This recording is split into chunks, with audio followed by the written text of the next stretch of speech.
Doing today? Welcome. Come on in. Welcome to Positively Spiritual. My name is Shannon Gilmore. And how are you guys doing tonight? You guys doing okay? How has your day been? We had a really good Bible study that you missed today at 2 o'clock in the afternoon on Sundays. That's where you can find us. You can find us here doing Bible studies at Sundays at 2 o'clock p.m. Eastern. And then we're here back at 10 o'clock. And tonight we're going to answer, can a narcissist ever heal and reconnect with their real self? That's a question, isn't it? As we want the narcissist to heal, we wish the narcissist would heal, we wish that they would turn around and see themselves for who they are and get the therapy that they need and the healing that they need. But, on this channel, we have shown who the narcissist is, and I'm sure other people on other channels like this one kind of know this score too. As I think this question is asking from the perspective of empathy. What do you guys think? Can you guys hear me? There we go. Turn up the volume. So my name is Shannon Gilmore, and we are going to answer this question. We're going to unpack it and figure it out once and for all because we want to know. Hi, Tynette. How are you doing? How are you doing? It's nice to see you. Thank you. Welcome. Come on in. Sit down. There's a little bit of a distraction tonight up there, upstairs. The family's a little bit loud. I don't know if there's a holiday from school tomorrow or not. I don't know. Oh my gosh, it's loud. So I don't know if you guys can hear it, but I can hear it, and it's a little bit distracting. So please just bear with me. I'm doing well, thank you. Thank you for asking. So can a narcissist ever heal and reconnect with their real self? What do you guys think? From all the information that you know, what do you guys think? We kind of hope they will. We kind of want them to. We kind of wish and pray and hope above all hope that they can turn around and see the light. But we've got to practice radical acceptance on this one. Exactly, Tynette. They don't want to look at themselves because they can't. They can't. Just think of how hard it is for you to look at yourself on some things and admit some things. See, here's the dealio. You cannot see what you cannot see, and you cannot know what you cannot know. And this is human nature. And human nature loves to complicate things. And over the past few days, like this past week, we've had a lot of aha moments. And those aha moments have been helping us to see ourselves and helping us to see how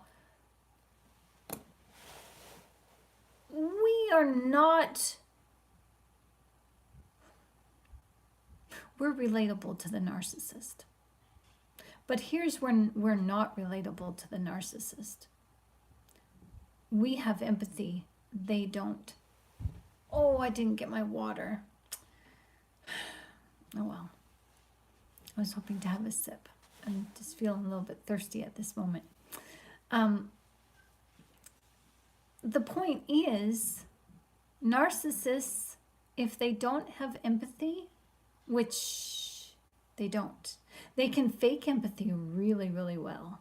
Oh my stars, they can fake that empathy to make it sound like they just are so for you. Who could ever be against you, because they seem like they're just They're just empathizing with you, sympathizing with you, but really, if you listen to the tonality of their voice, if you listen to what they're really saying, you will be able to hear the fakery.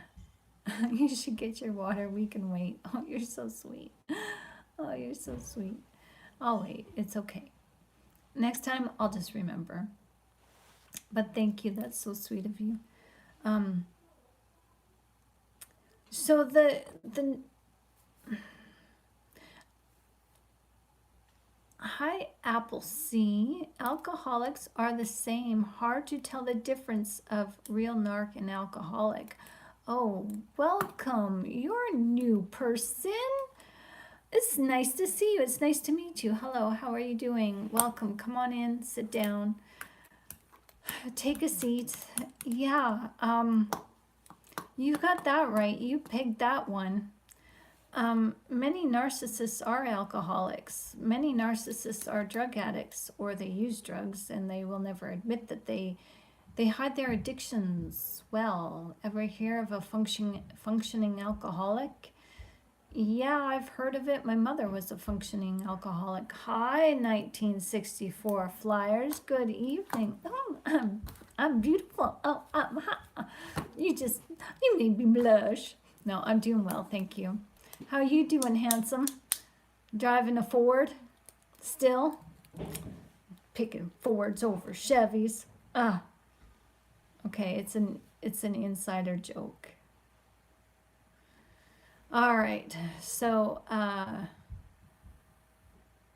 found you on a different video and glad to meet you live. Awesome. Awesome, awesome, awesome. I'm glad you guys are watching my videos. That's so sweet of you. Thank you. That's a great honor. I mean, you know, these videos are, well, they're, as you get to know me, as you get to see and watch my videos, now I get a little bit shy. But you'll see on my videos that I cry. I share with you my trauma. I share with you, not to have you sympathize with me. I'm just sharing so that you guys can relate, so that you guys can feel like this channel is something that you can call yours, because that's what I want. I want this to be your space, your place to be, your place to feel comfort and comforted and cherished and heard and loved and valued. So thank you.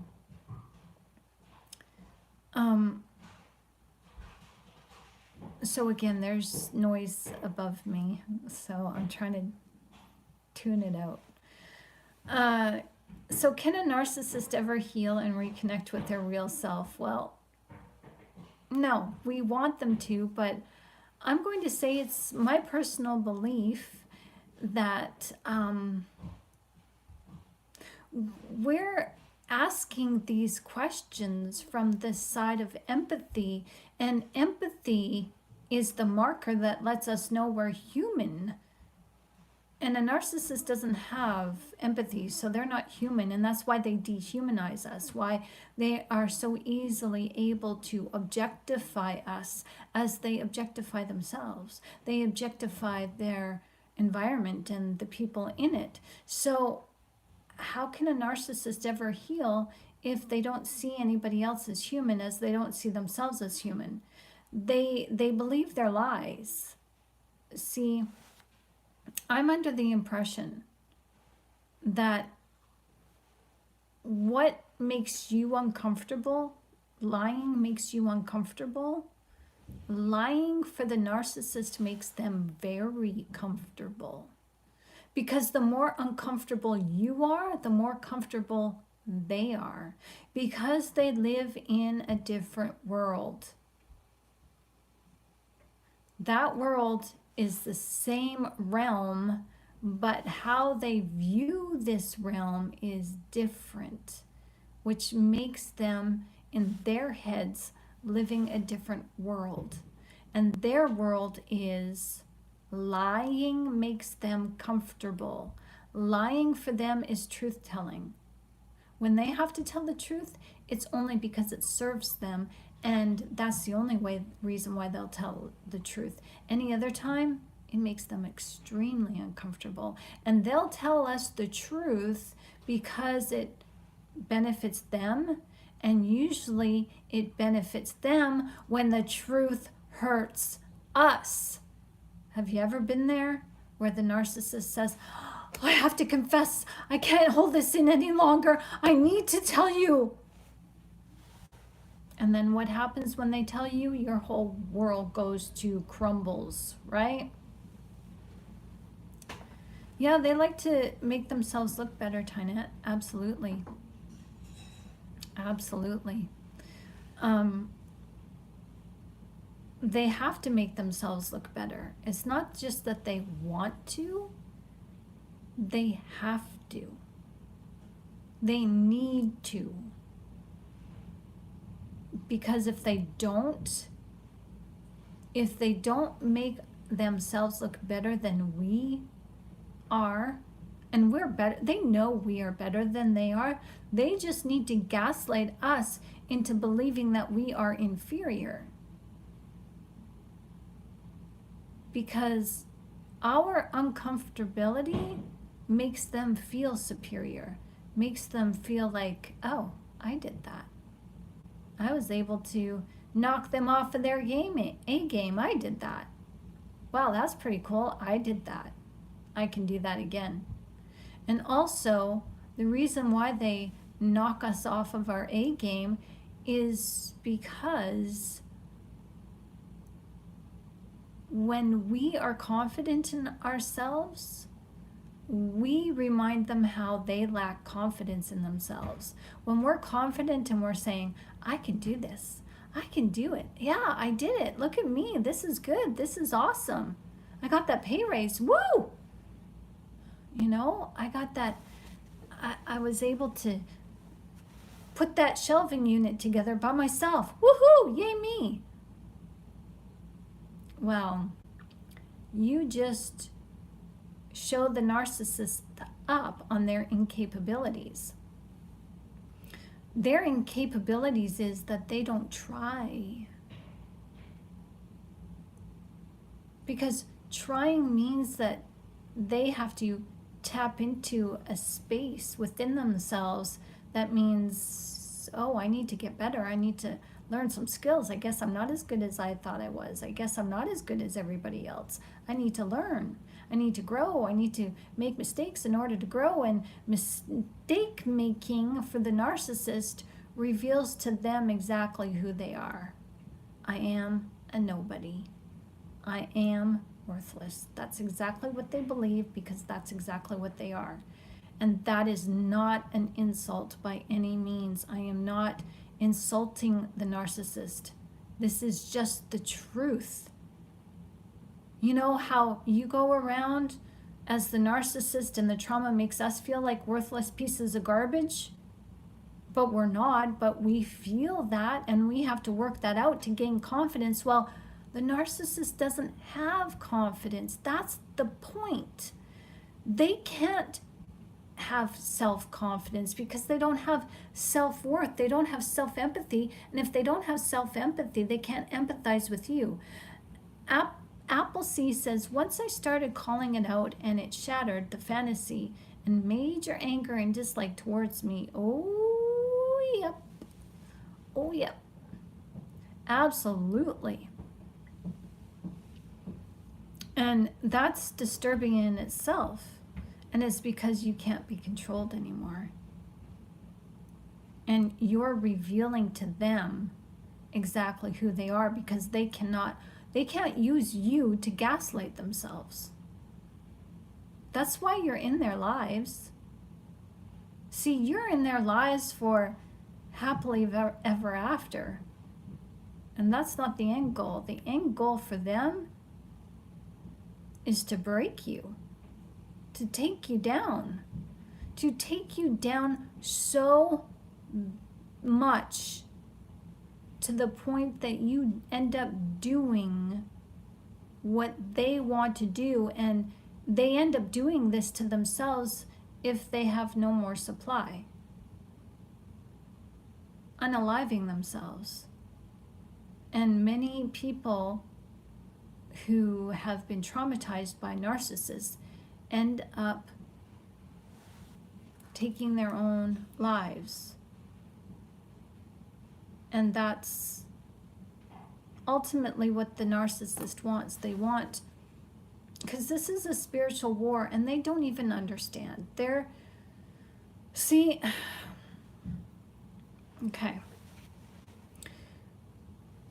The narcissist lacks empathy. Broken and destroyed, absolutely, Appleseed, absolutely.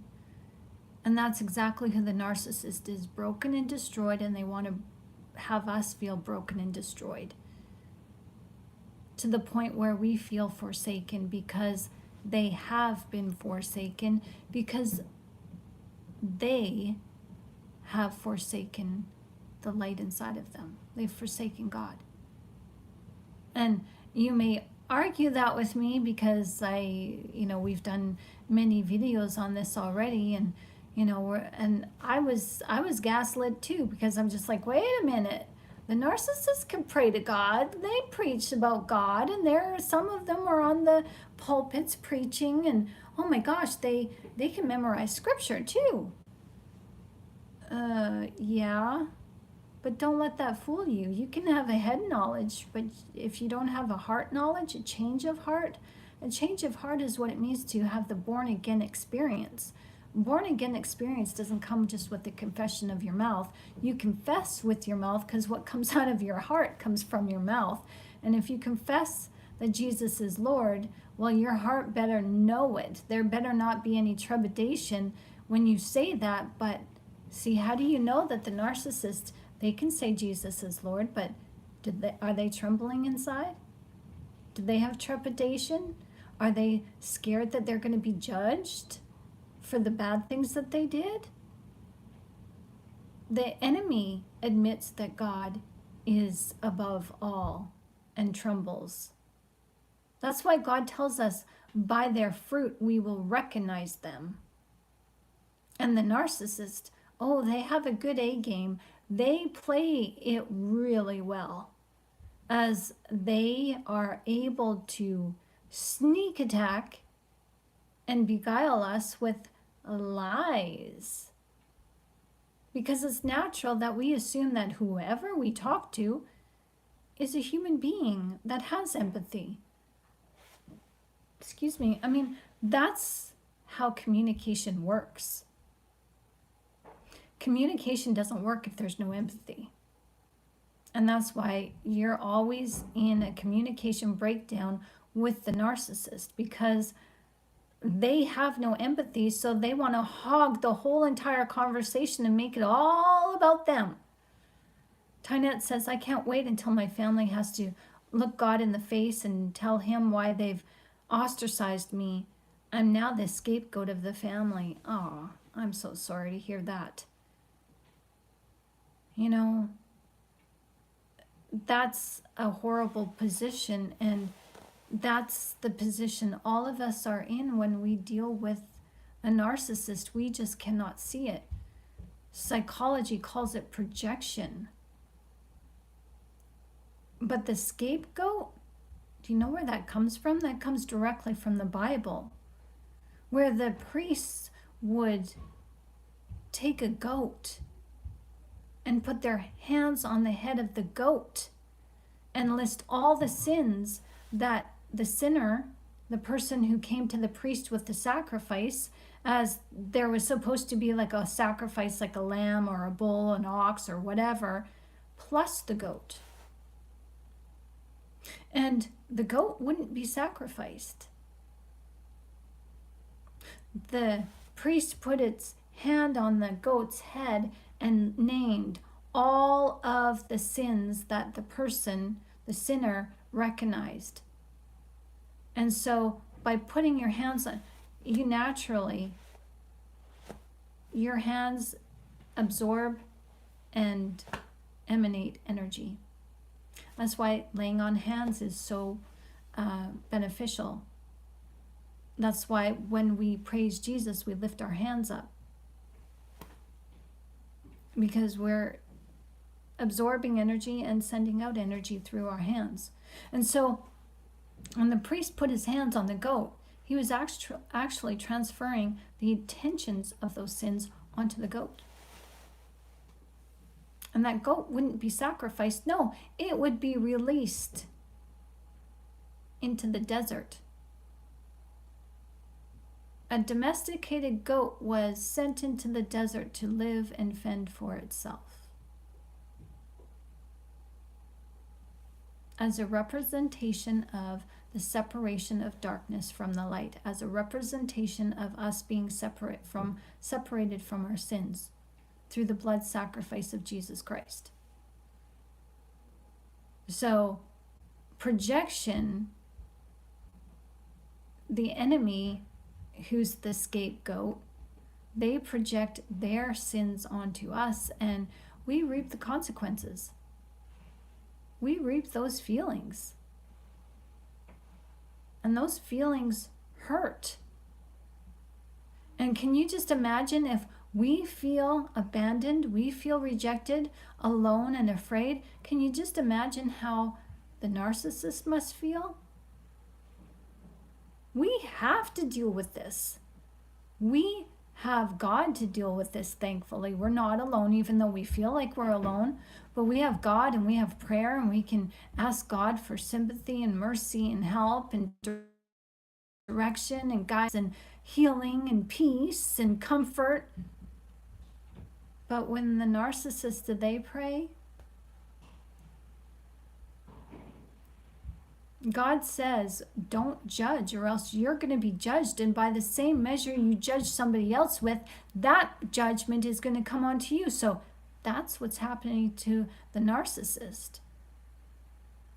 But oh, wait a minute. They don't have time to sit still and think about the relationship that they let go and abused us in. They're just off bouncing from one relationship to the next. It's like there's a lineup for flying monkeys with the narcissist.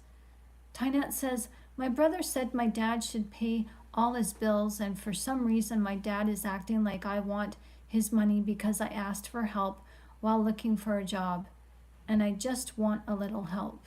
Aw, girl. You know,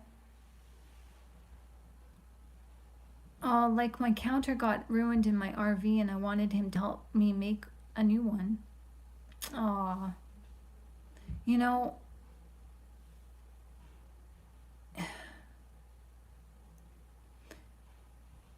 yeah. I want to say something to you, and it may not, like, I mean this in all kindness and love. And I want to say this to you because I can relate to what you're going through, because my sister, my half-sister, this was back in 2010 with the economic crisis, and I went to her asking for help because her family, her and her husband had a lot of money.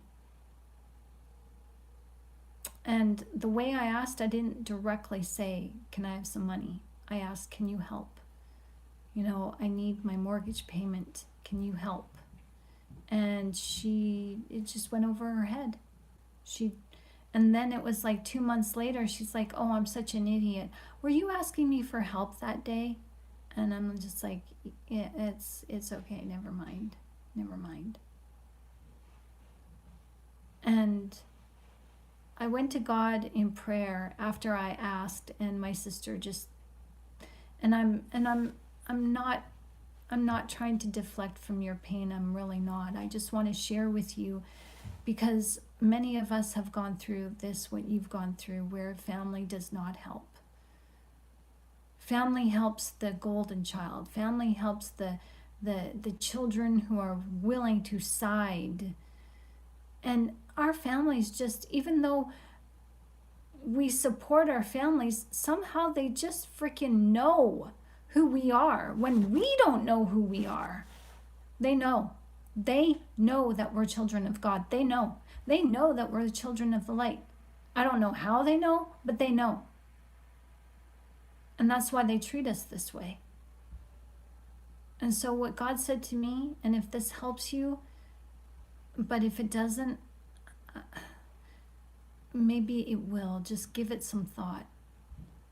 Because Jesus says they will hate you because of me. And yeah, when you're dealing with family, I know that's a hard pill to swallow, to say, okay, Jesus, this is my family we're talking about. This is blood we're talking about. Like, you're telling me they're going to hate me because of you? Like, come on, you're telling me not to take this personal? This is personal. This is freaking unfair. How dare they? I didn't do anything to them. How dare they? Well,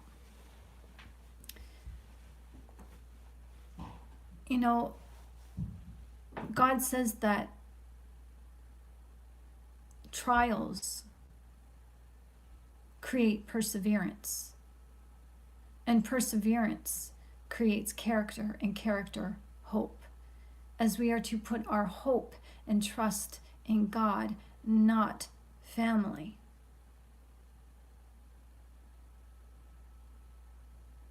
My work family was way better. They checked in on me. Awesome. You know, somebody said to me one time that, you know, with best friends who you've been friends with for a long time, or family members, and, you know, these people see you change for the better, they see you heal, they see you rise above. Well, you working out your pain, it dissolves the friendship somehow, because it's like they knew you at a time before you changed, before you got all this knowledge, before all this growth happened, and that you is who they could relate with. But now they can't relate with you because they're not growing themselves, so they have no choice but to leave the friendship or relationship, and they have no choice but to make you the scapegoat. And this is what I've learned in, you know, turning to pastors for help, not getting help from the church, no laying on hands, no prayer, nothing. There's noise going on up there. The lesson that I learned that God was teaching me, as He's still teaching me, is I can only trust Him. I have only Him to lean on. We all only have Him to lean on. And we can lean on to each other as best as we can. But that's why we lean on people who are evenly yoked to us. Because those who are evenly yoked with us know Jesus. They can empathize with us. They can share in some sort of heartache, or share in your story that resonates with them. And they can say, I've been through that. I've got a couple of extra bucks. I'll give it to you. I wish I did, Tynette, and I would give it to you. But what you just said to me right now, we're all in need of miracles right now. I'm in need of a miracle, and you know what? It's coming. Thanks to you. And, you know, your miracle is coming. Because when God gives to one, He gives to all. He's not going to leave any of us out. So you hope on that miracle. You pray on that miracle, and God will come through for you, because He's teaching us that we can't rely on the world, even though they may be defined as our family members, our brothers and sisters, our siblings, our children, our parents, grandparents, aunts, uncles. No. Sometimes you can't even rely on the church. Sorry, it's had a tickle in my nose. And it hurts. It really hurts, because you just wonder, how am I going to get through this? How am I going to get through this? I don't know how I'm going to get through this. And God will come through for you because he's all you have left. And that's what he's trying to show us, is that he's the only one we turn to, because the light cannot turn to the darkness. But see, we've learned to accept this trauma bond. We've learned to accept the push and pull dynamics, and oh, well, you know, the narcissist was nice to me one time, so maybe they'll be nice to me again. And when they're not, you're like, why did I ever trust them? But then you're in a position of need and you go to them because you're trauma bound to them, and you think, well, maybe just this time, maybe this time will be different. And you know, you'll notice that the narcissist will help you on the little things, but on the big things. And they'll help you on big things when it's convenient for them. They'll come to you and say, oh, you wanted that counter redone? Oh, yeah, I've got time to do it now. And meanwhile, a month or a year has passed and you've got your new counter in. Oh, I didn't know you got a new counter in. When did you do that? Oh, you should have told me. I would have helped you. Yeah, you know, that sounds familiar, doesn't it? Mm-hmm. God's coming through for you guys. He's coming through for all of us. I feel it. I felt it. I felt it.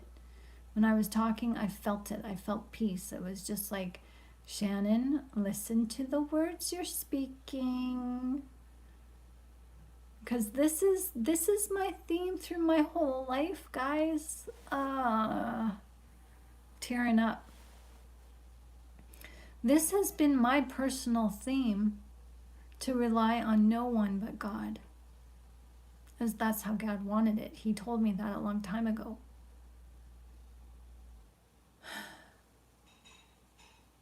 And I don't listen. I'm so stubborn like a mule. Yeah, I'm stubborn to a fault. But when you feel peace, peace is from God. So may peace be given to you all right now. Whatever you guys are praying for, whatever your need is, it's given to you right now, because God is yes. And we say amen, which means so be it, as we are in agreement with God. God gives to us because he can't say yes. He won't say yes. Where the world says no to us, God says yes. He doesn't care what you need to use that money for. He doesn't need to know why you want that job. He doesn't need to know why you want your relationship restored. He's measuring your need, your desire, from the feelings that you evoke in your heart. So if you go to God, in peace, knowing that he's going to say yes to you, because he always does. He always does. It's our ego that we take to God in prayer with us that causes us to say, we pull back our prayer. The minute we say something, God, please, I need this, and then we get this little tinge of panic going, oh, no, God won't say it, because we're so used to our family saying no, and God is our family, so it seems logical, but that's the logical center, is the egoic brain. We need to stand in our creative center, where the creative center of our brain, the right hemisphere, is where all things are possible. So you want to know how to connect to your creative center? Just think about it. Just imagine your eyes and concentrate your awareness to your right hemisphere. And you can go to God, or wherever, touch your head. Because where your attention goes, energy flows. It's like if you put your hand on your heart, you automatically, and you get still. You practice breathing to get out of your logical center, or you touch your head, you're now automatically lining up your heart and your brain. So your house is united with God when you go to him in prayer. I know this looks funny, doesn't it? But this is why some people go like this and they put their hands on the back of their head, because it's a soothing and it's a regenerating pose.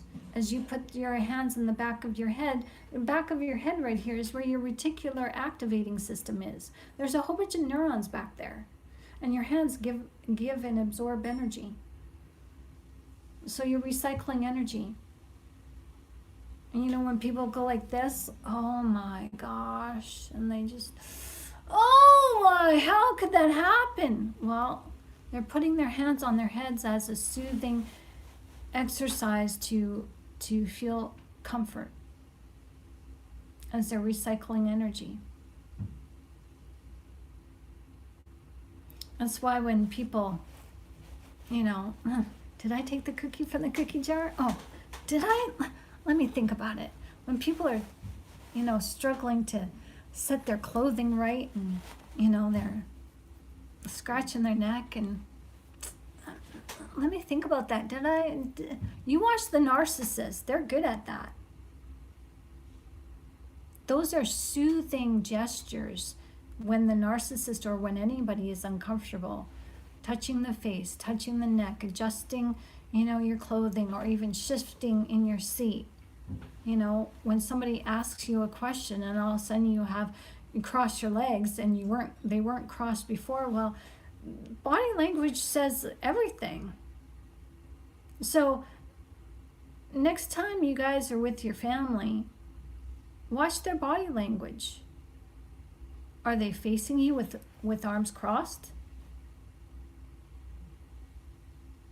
That means that they are not.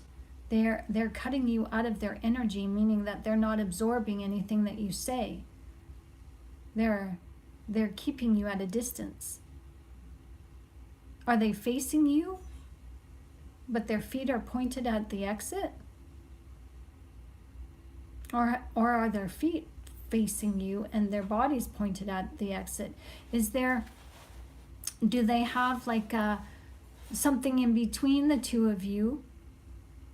Are they, you know, say they have a cup or something, and you're talking to them across the table, and all of a sudden the cup is normally off to their side, maybe like at a 3 o'clock or 2 o'clock position from their plate. But if you're talking and you ask them a question or you confront them, notice where they put that cup. It's right in between the two of you. It acts as a barrier.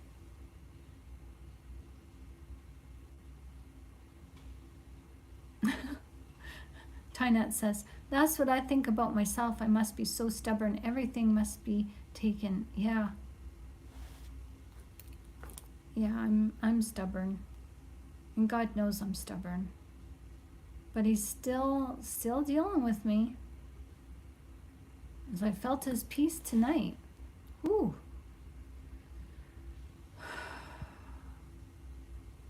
So, can a narcissist ever heal and reconnect with their real self? Well, I think we're answering that question, aren't we? We want them to. It would, in a perfect world, they could, but they're not who we think they are. They're not people who hang on to empathy. See, this question again, I have to say, this question is asked from a human standpoint of empathy. Because empathy is, this is what I'm spiritually reading in this question here. Just looking at this question, as I have this question written down, just looking at it on the surface, okay, so no, because the narcissist doesn't have empathy. But I have to ask, I have a question of my own to ask. I have a question. This person asked this question from the place of empathy. Why did they ask this question? Are they asking it because they really want their narcissist to change for the narcissist? Or do they want the narcissist to change for themselves so that they can get back into the relationship and everything will be la-di-la?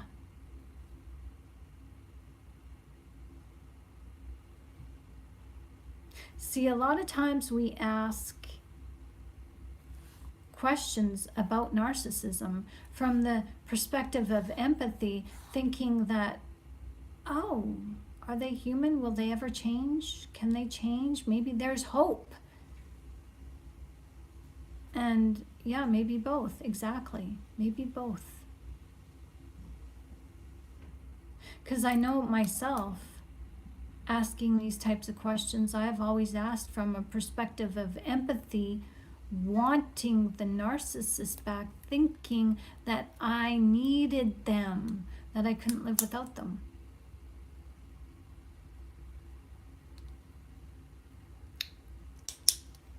And so when we lay down our empathy and answer this question from a perspective of not having empathy, as we tuck ourselves into the shoes of the narcissist just a little bit, just to see what would it be like without empathy. Well, we know what it feels like to be without empathy, because the narcissist treats us in horrific ways that show that they don't have empathy to us. So we know what apathy does to a person because we've felt it. So you know yourself, you can't treat somebody that way and have empathy. You absolutely cannot. You cannot treat somebody in any malicious way and have empathy towards them. It just doesn't work. Your conscience wouldn't let you get away with it. Your conscience would say, hey, back the phone up, like back up. And yet the narcissist treats us the way that they do. And the only reason why they can treat us, why they can treat us this way, is because they have no empathy. Because there is no filter that says, back the truck up, man. Back it up, girl. Stop emasculating that husband of yours. Or stop treating that wife of yours like she's a tramp. No, narcissists, they do not care. So if they don't care about you, they don't care about themselves. They only care about themselves enough to stop feeling the negativity, and that's where you come in. They have to lie to you and charm you, love bomb you, coerce you, trick you, undermine you, gaslight you, in order for you to believe that they are a good person. And once that belief is set, you start showing them who you really are. An unconditional, loving person, and you take their garbage, you take their diabolical, insidious, passive-aggressive, you take it all. Some weird noises going on up there.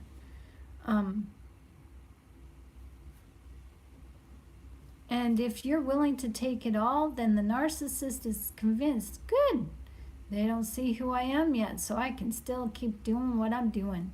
And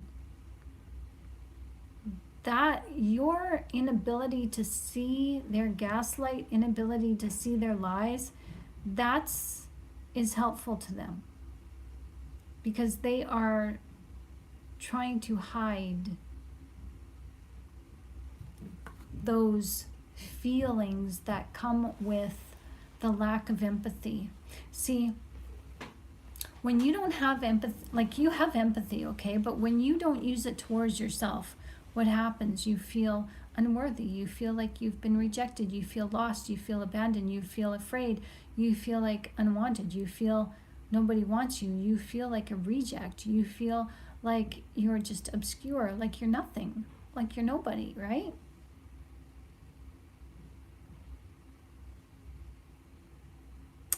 Well, the narcissist feels that because they have no empathy. So they need your empathy so that they can stop feeling like that, and you unknowingly play into this game of gaslight as they use our feelings so that they can gaslight themselves into believing, oh, I'm not really that. I'm not. See, you like me. She likes me. He likes me. See, I'm not a worthless piece of garbage. See, I'm likable. I'm lovable. And then the more people they have around them, the better. Because if they just have one or two people around them, well, you know, it's easier for them to feel bad about themselves because two people can't entertain the narcissist all the time. But if the narcissist has like 5, 10, 20, 50 people that they can go to, and they can jump and call people on the phone and hit social media and do FaceTime and go visit this person, go visit that person, go to this meeting, go to that meeting. They're always doing something with other people, but you never meet them. You know how that is? It's because everybody around them is stroking their ego. And they come to you, their ego is up here, beyond here. And so they're high. They are high on these accolades, on the praises, on the feel-good feelings that they've collected from their entourage. And they come to you and they are so pious, high and mighty, holier than thou, condescending, rude, because they really play the part that they can do no wrong. That's good that you uplift others. So, I don't know what you mean by that question, Hallowed.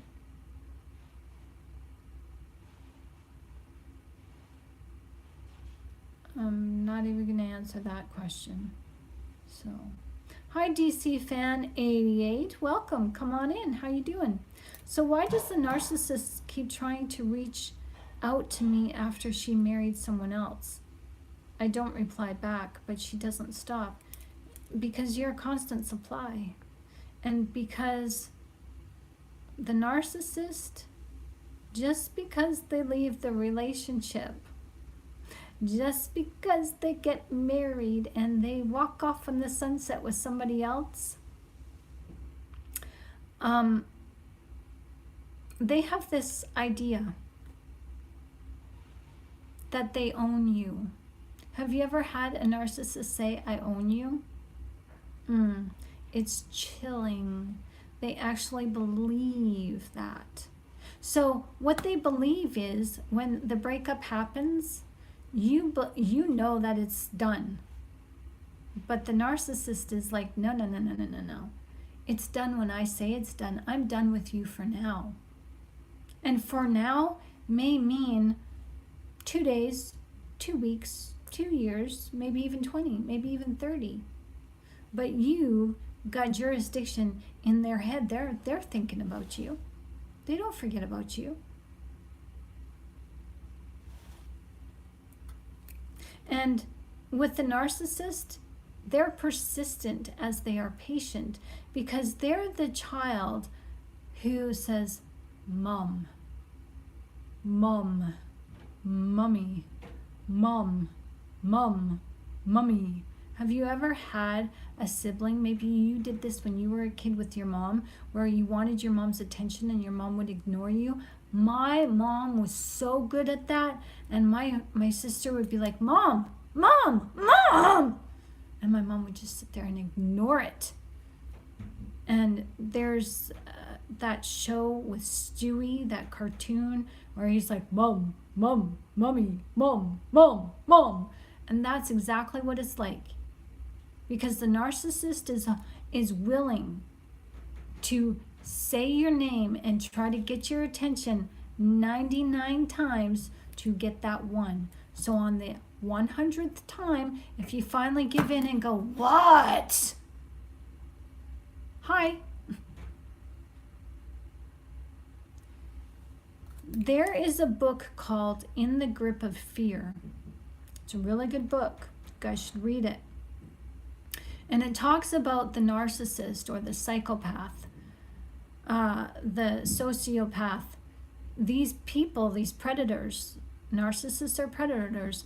These predators stalk you, and that's what's happening. She's stalking you. And you can put out a cease and desist letter. That should be good enough. Have a lawyer or have somebody else contact her. You do not contact her, because any contact from you personally will be like, yes, I'm in. Yes, I'm in. It doesn't matter if you say, what do you want? Leave me alone. The fact that if you break this no contact and talk to her, then she believes that she has a chance and she'll get it in. And so if you can, block her phone number. So let me go through some of these. Oh, you have a lot of solutions, hallowed. Okay, cool. Okay. Okay. Yeah, because I don't think like a human. All I have is questions only God can answer for me. Uh-huh. Okay. Interesting.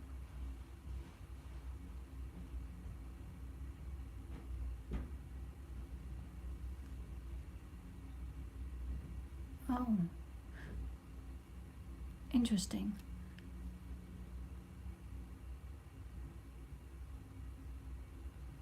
You and I should talk, hallowed. I'd like to pick your brain. You're welcome to use my email if you want. So,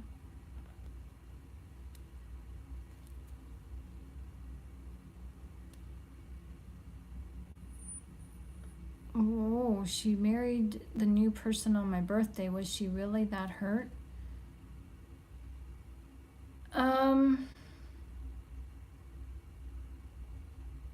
She was definitely trying to send you a message.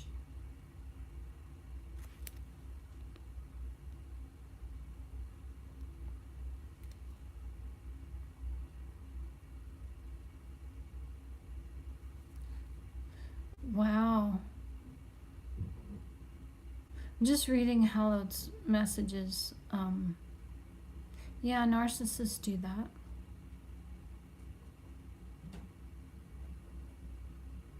And it takes a big person to get into the place of forgiving the narcissist, where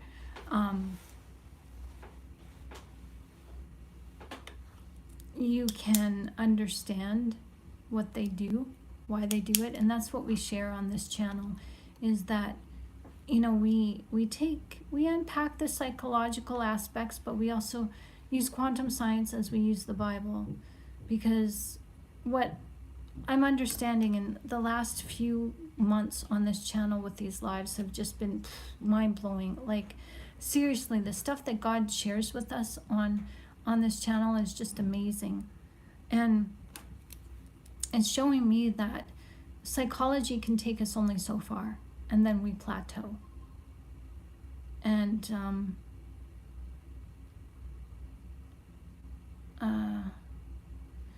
sorry, just reading some of your comments.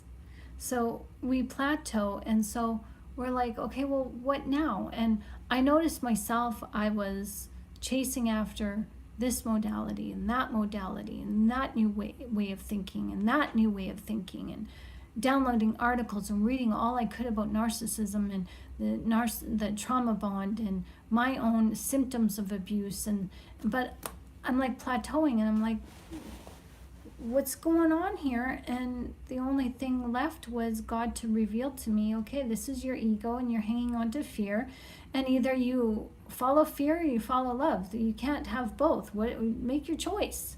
Make your choice and choose. Choose, girl. I'm like, I choose Jesus. And once you choose Jesus, I mean, you still have work to do, because even though in scripture Jesus said, come up out of him, when he was talking to the demons, and the demons threw the man down and came out of him with a shriek. So there's going to be some pushback. The enemy's not going to leave. The ego's not going to leave quietly. So we've been teaching this past week. We've been learning from God how to deal with the ego, and it's been amazing. So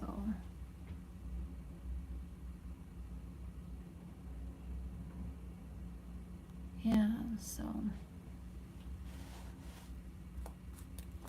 so understand that the narcissist does not have empathy. So whatever they're doing, like, okay, for example, DC Fan 88, this ex of yours who is now married, if she really honored her marriage, honored her vows, she wouldn't be trying to communicate with you. What's the point of communicating with you? Oh, I left my shirt at your place. Do you still have it? It's been 5 years. Do you think I still have it? Well, I just thought I'd try and check. Like, they will make up the worst excuses. So the reason why she's probably calling you is because her marriage wasn't so rosy, as she made a rash decision, as they always do. Notice how the narcissist gets into a relationship with you really quickly, and they have to talk marriage or long-term really quickly. Well, your ex was able to convince and lie and manipulate her way into a marriage, thinking that she would feel better with her feelings. But no, she's probably still having some regret and feelings about you, and thinking about what if, and comparing you with her new husband. Well, he never did that. My new husband does this and I hate this. He never did that. He was so much better. Yeah, don't fall for it. See, narcissists don't know how to commit. They won't commit. Hi, Jessica. And hi, Christine Perkins. Nice to see you. Welcome. So can they reconnect with their self? No, absolutely not. Why? Because they have no empathy. They can't self-empathize. They can't admit that they've done wrong. To admit that you do wrong means that you have to do something about it and change your ways. There's no remorse there. To heal from their ways, what are they healing from? They're healing from a lack of empathy, which is apathy, which is indifference. Either you like something or you don't. Either the thing that you like you gravitate to, or the thing that you don't like you stay away from. That's what indifference is. That's what apathy is, to have no feelings towards something. So a narcissist can't heal and reconnect with their real self.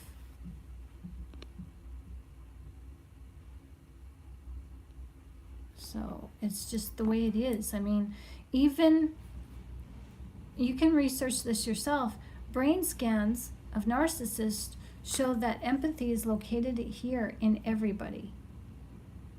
But when the scientists showed something that would evoke empathy out of a narcissist, or it should, where empathy is located right here in the brain, it didn't fire. In fact, they saw that there was actually brain matter, the gray stuff was missing. is not there. It's on incognito, as they say. It's not there. It's gonzo. But in normal human beings, you show something that evokes empathy, and the lights are firing right here, just ding, ding, ding, going off. So there is actually, what would we call that? Brain degeneration of the narcissist.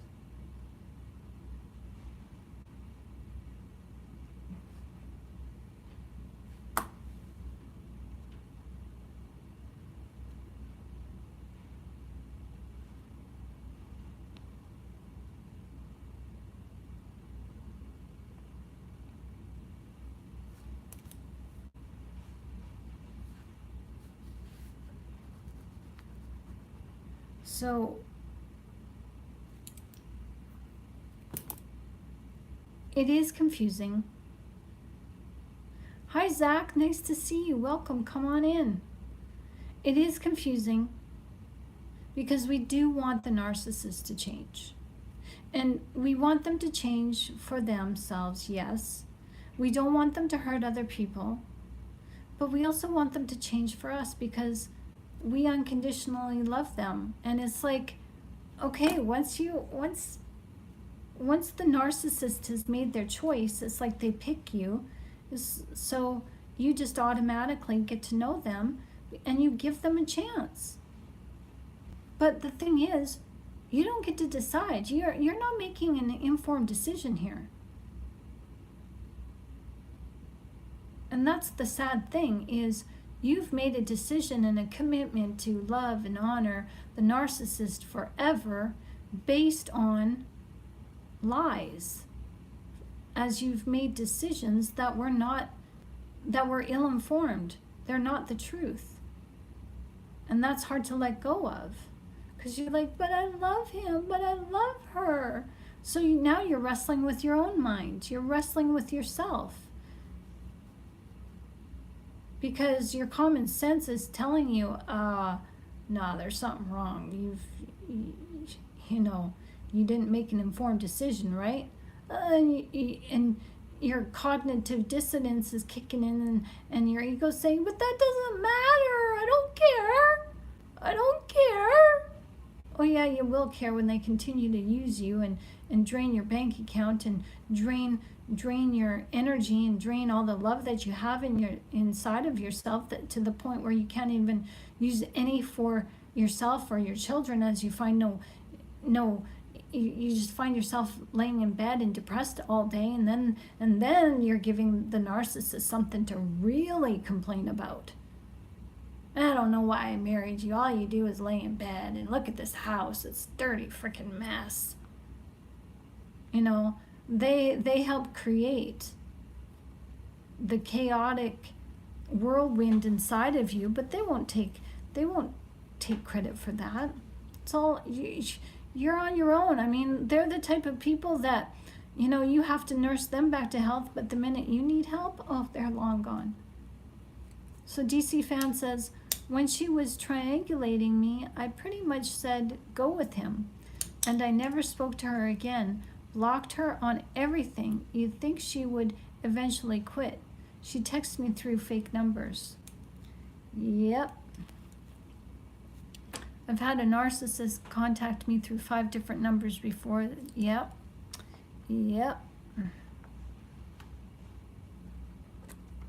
And for what? For what? That's what you got to ask yourself, like, for what? So I would recommend,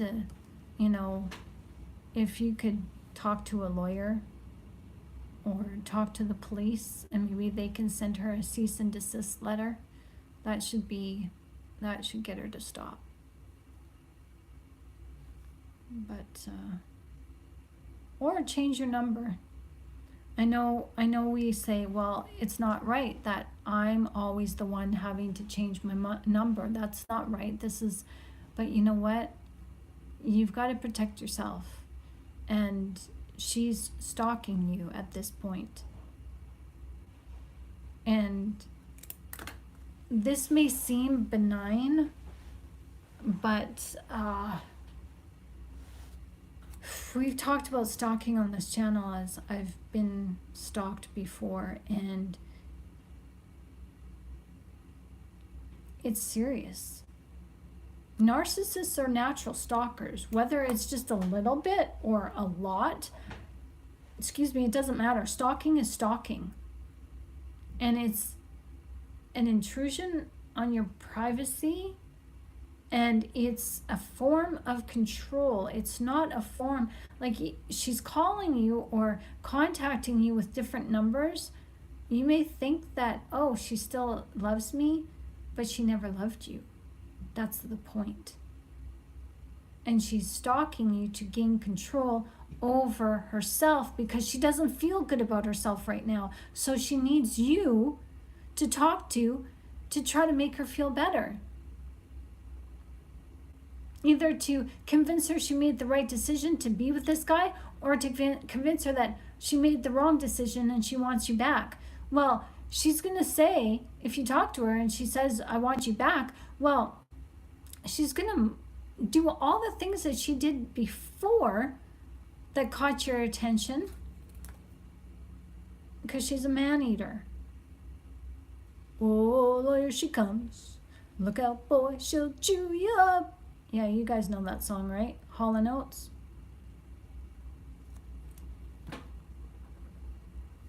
So, okay, Tynette says, if you send us something through an attorney, she'd probably stop. It may get back to her new husband. Exactly. Exactly. But she's stalking you, and she's hoping that you'll give in, because she's going to use your feelings, your empathy, to help herself make her feel better. See, the narcissist cannot right their wrongs. She can't admit, oh, honey, I made a mistake. Let's get an annulment, or I want a divorce, or let's have a separation. Let's take a break. No. So she needs you to give her the excuse to leave her husband, the marriage she no longer wants to be in. She'll make you the excuse, and she'll use you and put you in a position that you shouldn't be in to cheat with her on her husband, so her husband finds out, and then you're the bad one. Yeah, not a good situation, dude. No. No. So, yeah, narcissists, see, that's the thing, they cannot change. They refuse to change. There's no righting any wrongs. There's no looking back on a situation to see, where did I go wrong? How could I do this better? If I was ever in this situation again, what would I do differently? What could I do differently? No. There's just, oh, this is the worst marriage of my life. This is the worst relationship in my life. What do I do? Oh, I know. I'm going to go back to that guy or that girl. They were really nice to me. They made me feel good. See, I get asked quite a bit, did the narcissist ever love me? No. They loved how you made them feel. And that love was not a feel-good feeling of, oh, let me submit to you, let me do nice things for you, let me show you I care. No, they lusted after how you made them feel about themselves. You made them forget. You made them forget who they really were. And see, they gaslit themselves because they gaslight you into believing that they are a good person. So when you treat them like a good person, your treatment of them makes them feel like they're on top of the world, that they have just won the lottery, that they are a good person. You make them feel like they are a good person. So that in itself, you end up gaslighting them without even knowing that you're gaslighting them, because you're just treating them as you treat everyone else. But the narcissist expects special treatment, that, oh hell, all hell is going to break loose when you start treating everybody else the same as you treat the narcissist. Hi, we're one. Hi, how you doing? Sorry, trying to see small print. I can't see small print. Where E1. Okay, I don't know if that E is silent. But hello one. Come on in. How you doing? Nice to meet you. Hope you're doing well. So, see how backwards this is? See, in healthy relationships, how this is supposed to be is that if I get into a relationship with you, whether it's romantic or a friendship, I want to share myself with you to help you grow. And I would hope that you do that with me, that you don't share, like, you don't hold anything back. I don't want you to be, yeah, okay, be reserved. Don't share everything all at once. Okay, let's just do this, slowly over time. But eventually, a year has passed, 2 years have passed. I certainly hope that we would know each other on a very intimate, vulnerable level. As I become vulnerable with you, I let you in and you let me in, and you don't hold back because you trust me and I trust you. And depending on what type of relationship this is, we go closer and we become besties, whatever it is. And I value who you are. And I value who I am with you, but I recognize that I'm a valuable person without your company, or whether you're in my life or not. And I value you and recognize that you're a valuable person whether you're in my life or not. See, with the narcissist, that's all bets are off on that. You're not dealing with a regular relationship when you're dealing with the narcissist. And that's what hurts so much, is because it's expected of us to heal like you would in a normal breakup. It's expected of us to treat the breakup as being normal, but it's not normal. It's far from anything but being normal. It's lopsided, inauthentic, fraudulent, a farce, make-believe, irrational. How do you make sense of a irrational relationship? Like, how?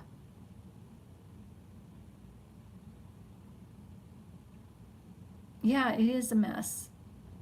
Exactly, abused, yeah. So if I keep not replying to her text, what's going to be the outcome with the new husband? That's their business, isn't it? She'll move on, or she'll lie to him. She may even pretend, worst case scenario, she may even pretend that she's got something going on with you because he's finding all these messages. Or maybe he won't. Maybe he doesn't know that she's switching phone numbers. So she's going, if she can't get what she wants from you, she's going to somebody else, and she's probably already found it. But you're the easy pickings because you're the person she already knows. You already have time spent in an emotional investment with her. So there's already that soul tie there. Soul tie, yeah. Yeah, you better believe it, there's soul ties to the narcissist. Talk about being messy, Christine. Oh yeah, this is a chaotic kerfluffle mess. What a tornado, hurricane. It's like that knotted ball of yarn that you can't unwind.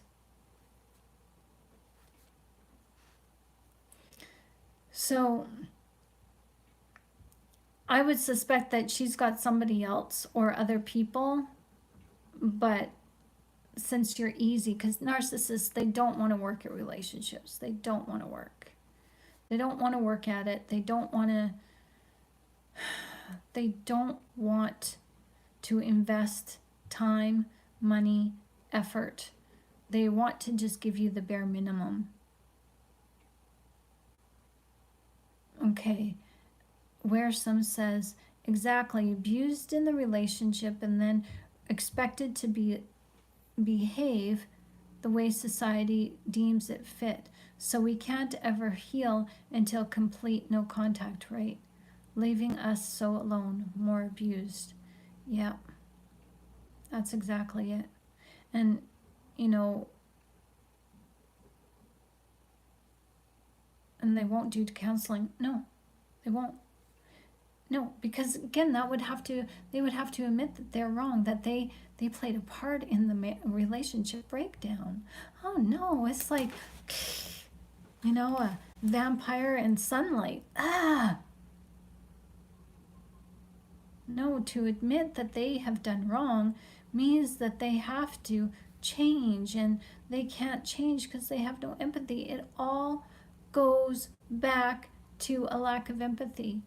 Oh, you're quite welcome. You're quite welcome. That's what we're here for. We're here every day on the daily at 1 o'clock in the afternoon. Tomorrow, I might not be here in the afternoon because I do have something that has come up.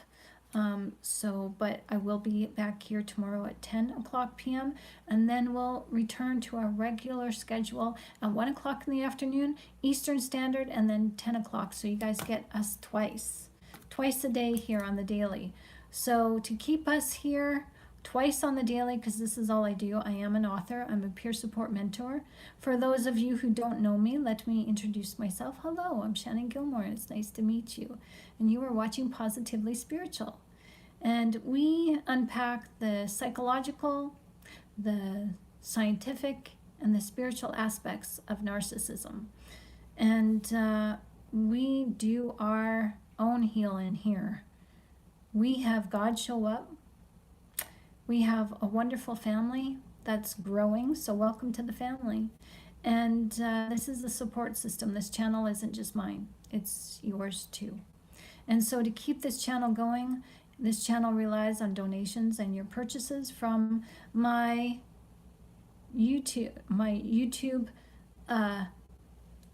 online library. So you got to go to my sister site on Ko-Fi where I have downloads. I've got, workbooks, little booklets, little reading, sideline reading for you guys to consider while you're healing, from narcissism. We talk about detachment, embracing impermanence. There's a book called From Thought to Being that really unpacks who you are, because I'm finding personally that when I came out of the narcissistic relationships, I didn't know who the heck I was. And it turns out I didn't know who I was when I went into these narcissistic relationships. So you kind of go through an identity crisis and you turn to God and you're like, God, do you even love me? And so there's some excellent biblical, scriptural, intensive workbooks and reading material on my Ko-Fi channel. So I appreciate your support, because your support helps to keep us relevant on YouTube, but also keeps us here for you guys and for people who need your help. Because this is not just my channel, this is your channel. You're here, you're commenting, you're asking questions, and I'm sure, there's many of us here who, you've got a question, we'll answer it. And so, maybe there's somebody online, maybe next week, a year from now, who knows? Maybe somebody needs the information that you have. And the information that you have comes from your own healing journey. So welcome. We're glad to have you. So, Thought to Being book sounds like me. Yeah, God told us we originated as a thought in His mind. because Jesus made it known that what comes out of your heart comes out of your mouth, right? Well, thoughts form first here, then they grab onto here, where they grab a hold of feelings. And feelings are what the Bible calls desires of your heart. And what comes out of your heart comes out of your mouth. And God said, let there be. Oh yeah, it's spiritually in depth, and it's just amazing. Like, God loves you. There isn't, if that is hard to hear, and it may be, I mean, sometimes it's still hard to hear for me. I have a hard time hearing it. But God does love you. He loves you with an everlasting love, and this is from His Word. Jesus is the Word. Jesus is the Bible. And there is nobody that's going to love you as much as God loves you, as He's a jealous God. And He only allows the narcissist to be in your life for a little while. He doesn't put up with he'll allow you to put up with the narcissist so far, and then your light starts shining, and that's the light starts shining from you, because that's when God says, okay, that's enough. That's enough. I'm stepping in. I'm showing my guns, and I'm stepping in. That's our God. And it hurts. It hurts because we don't expect to break up with the narcissist. We expect to go the distance through thick and thin. We will go to hell and back with the narcissist, and the narcissist takes us to hell and back, and we're still going. We're still there because we don't give up. That's unconditional. You already have unconditional love. You just have to learn to apply it to yourself, because we learn on this channel that you are unconditional love. The light that's in you, the light that raised Jesus from death to life, Jesus tells us that it's in us, and we are one with that light. God bless you. Hi, Junkie Jinx, nice to see you. Welcome. Come on in. We're one with that light, and that light is Jesus. And Jesus is going to only allow us to love the narcissist for so long before the Spirit knows. You're quantumly entangled with the narcissist. See, we did a live here about 3 weeks ago, maybe even a month back, where we learned that the scientific study proves that the narcissist controls your mind. Oh, hi Kimberly, nice to see you. You just got the Holy Ghost last week. Ooh, congratulations. Blessings. So you're quantumly entangled with the narcissist, as the new science proves that we have at least 2 specific kinds of cells in our brains. And these cells allow us to concentrate on other people or concentrate on ourselves. And so the narcissist, within a short period of time of being with them, they quantumly attach to us, as they cause us to generate cells that totally focus on them.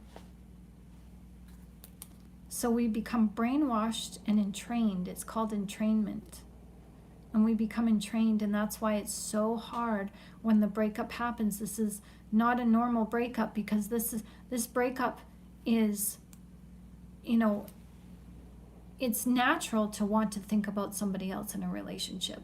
But the narcissist keeps you thinking about them through this trauma bond, this push and pull dynamic. So through the trauma, through the abuse, you're entangled with them. And so when the narcissist pulls themselves away for good, you're left in a panic, as you've got this overabundance of these cells that are focused on the narcissist. So you can't help but think about this narcissist, and you think about, can the narcissist ever heal and reconnect with their real self?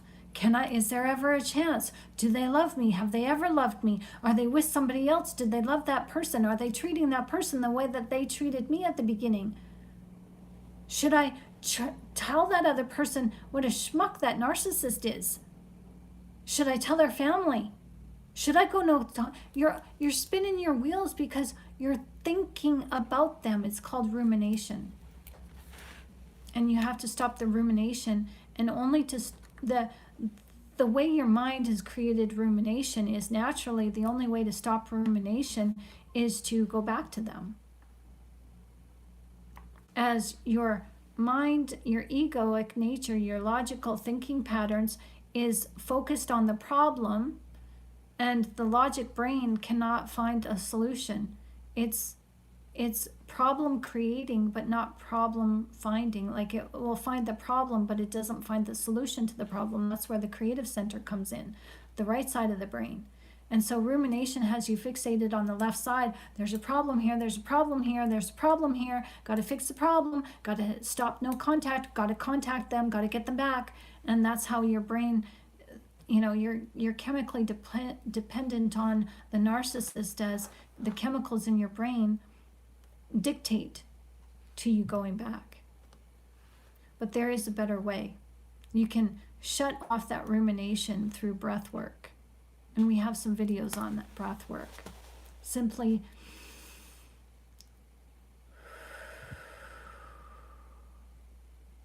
breathe into the count of 4,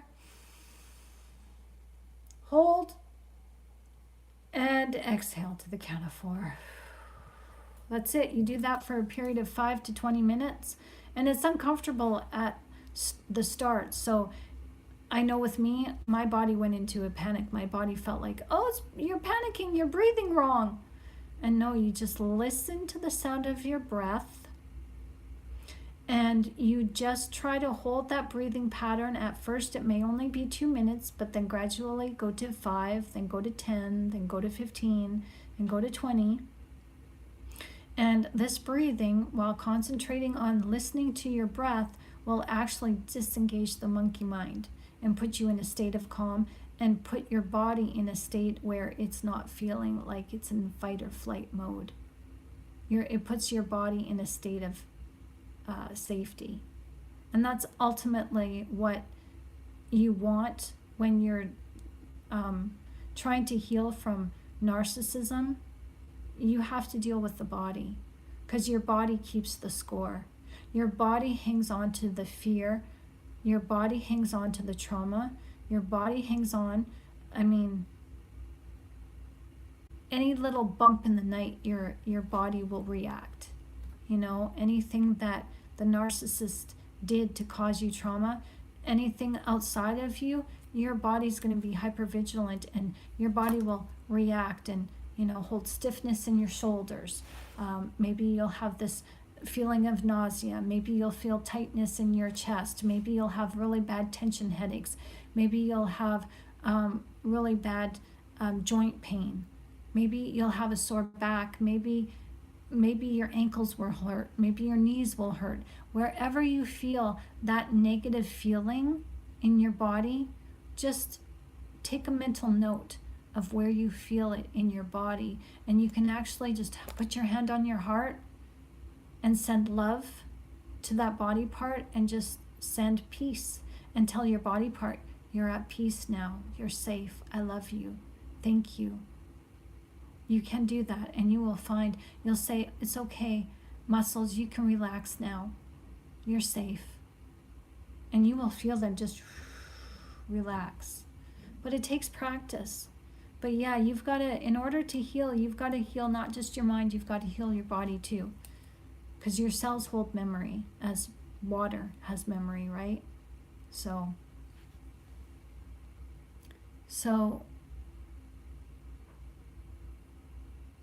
okay, so yeah, trauma bond, yeah, exactly. Trauma bond is horrific. And that's why you're not dealing with the normal relationship. And so when you come out of that relationship, you're not dealing with a natural breakup. So you can't put a time limit on your healing. You can't put a time limit on any healing.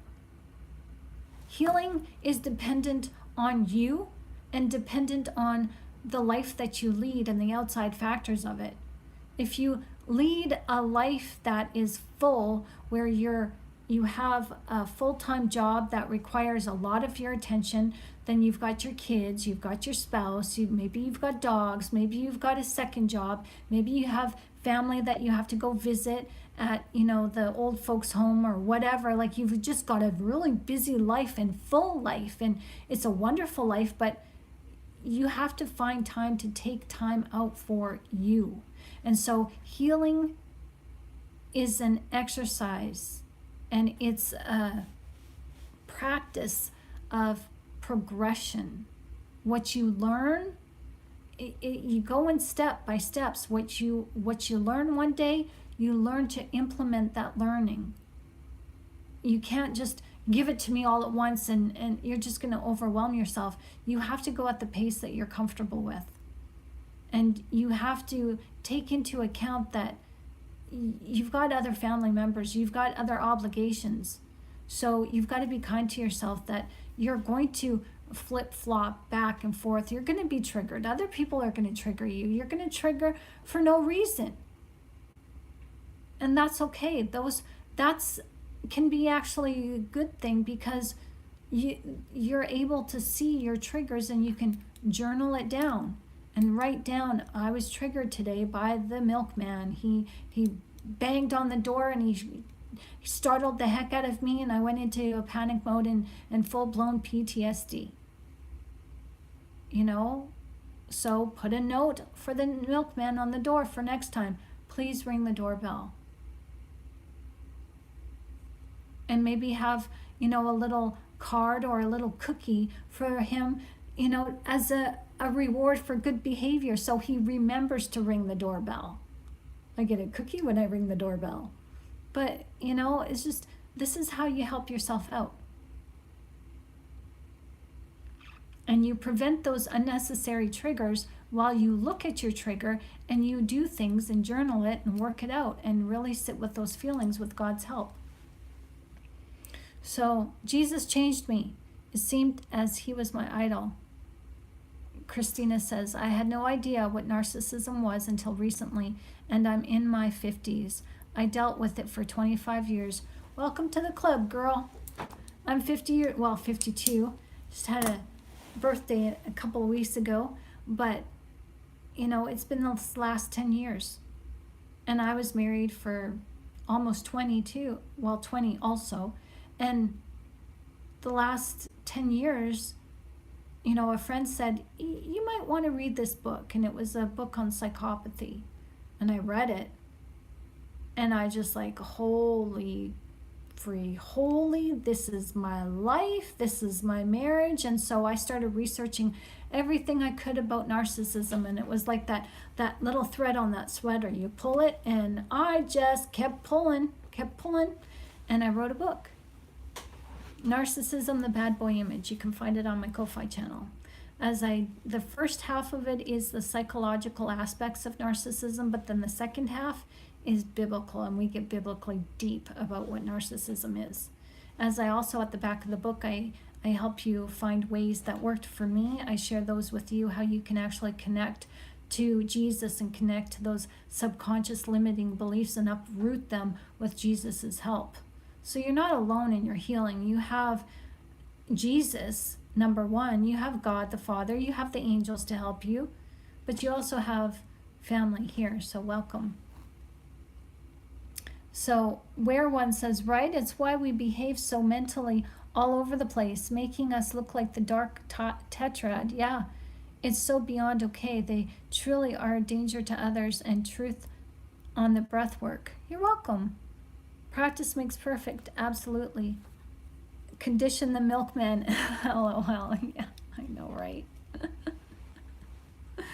Hey, we got to do what we got to do, right? We got to do what works for us, right? Whatever works. We have to do it. And it's not out of maliciousness. It's all well-intentioned meaning, like, or good intentions, I should say. So yeah, so it's okay. So hey, I'm sure the milkman won't mind getting a cookie, right? So just make sure he doesn't come over for, cookies and, afternoon delight. Oh boy. So what did I start there? Okay, wrong joke, bad joke, wrong. I was trying to use a good example, but, oopsie. So, but anyways, I walked into that one. Ha ha ha. Yeah, I laugh at myself. I'm a nerd. So, yeah, you guys said it, that the narcissist is dangerous. And they're dangerous because they can't heal. They don't want to. It's not that they just don't want to, it's that they can't. They can't heal because they have no empathy. That's one thing that I personally really struggled with. Because they look human. They look human. They walk like a human. Talk like a human. But I got wise. You're the devil in disguise. As you walk like an angel, talk like an angel. You know that Elvis song? You fool me with your kisses. You cheated and you schemed. Heaven knows how you lied to me. You're not the way you seem. Yeah, so. And I really wrestled with them having demon attachments. I wrestled with, God, they're not of you, but I can't help but loving them. And God's like, you really want to love the devil? Either you love me or you love the devil. Take your pick. I'm just like, oh! And I'm just like,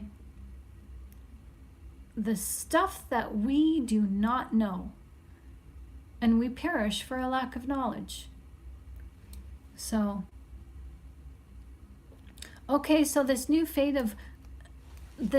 facade of, or phase of narcs getting help online is just them getting supply, right? Absolutely. So wait, what about salvation for them? No. Do you guys know about the curse? The reason why Jesus gives us the teaching about the parables of the sheep and the goats and the wheat and the tares, or the wheat and the weeds, we're the wheat and the enemy is the weeds. Well, who would the enemy be? We think it's a spiritual guy or a spiritual army, which it is. But there's already a spiritual army to fight that enemy. Those are our angels. Those are our guardian angels. In Genesis, God made it specific. There was a curse that fell on the enemy who beguiled Adam and Eve. And he said, God said directly to this spiritual being, I will put enmity between your seed and hers. And he left it at that. He didn't say, oh, and Eve, by the way, your seed will have enmity against his seed. No. So we are not the warring people. We're the people that walk in unconditional love. We by nature don't hate people. That's what enmity means. Enmity means a strong hate in the way of abhorrence. It's like, I hate you so much, I'm willing to unalive you. I want you off this planet, like right now. And narcissists, if they could get away with that, they would. But they know they know how far they can go. Every target of narcissism, every victim that the narcissist claims is different. We're not the same. See, that's the thing. All narcissists are basically the same. They say the same things. They do the same things. Eventually. But with us, unconditional love, yeah, it's the same. But we treat people with that unconditional love according to their own personalities. See, the narcissist, they expect us to act like them and become them. So we don't hate people. But the narcissist, they hate people. I swear narcissists are demonically possessed, says Junkie. Absolutely they are. And War One says, so you can't help them. I cried to God for years. Why? Why can't we help them? Then this fad online, personality narcissist, the dark triad, tetrad, getting help started showing up everywhere.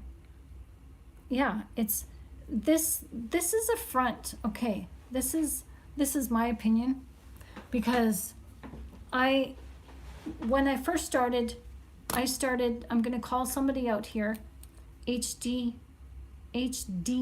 Tutor. And he's been online for 10 years. And he is a very famous narcissist. And his story is that he was forced to tell on himself and put up online blogs to tell people what he is. That was part of his punishment, or else he would have gone to jail, something like that. He tells it better than I can. I'm off the top of my head, but he tells you, if you go back to his beginning of his blogs, he'll tell you why he was doing this. But now he's so full of himself. He always has been, but he has made a name for himself. And when you watch the comments, this is what bothers me about this is, okay, so the authorities tried to do a good thing by warning the public and have the public warned by narcissists themselves. Sounds great on paper. But people don't seem to get this. The narcissist, those self-aware narcissists, like another dude who claims to be going to therapy, and he has a beautiful smile, he's good looking. A lot of them are. And they use that to gain likes. But the problem that I have is that these people tell us what they know we want to hear. See, we're asking them questions from the perspective of empathy. Oh, you're a narcissist, so can you answer this question for me? Why my narcissist discarded me, and will he ever come back? Does he ever love me? Did he ever love me? And they tell you what you want to hear, because they're here to gain your trust. Because narcissism now is like a coffee table term.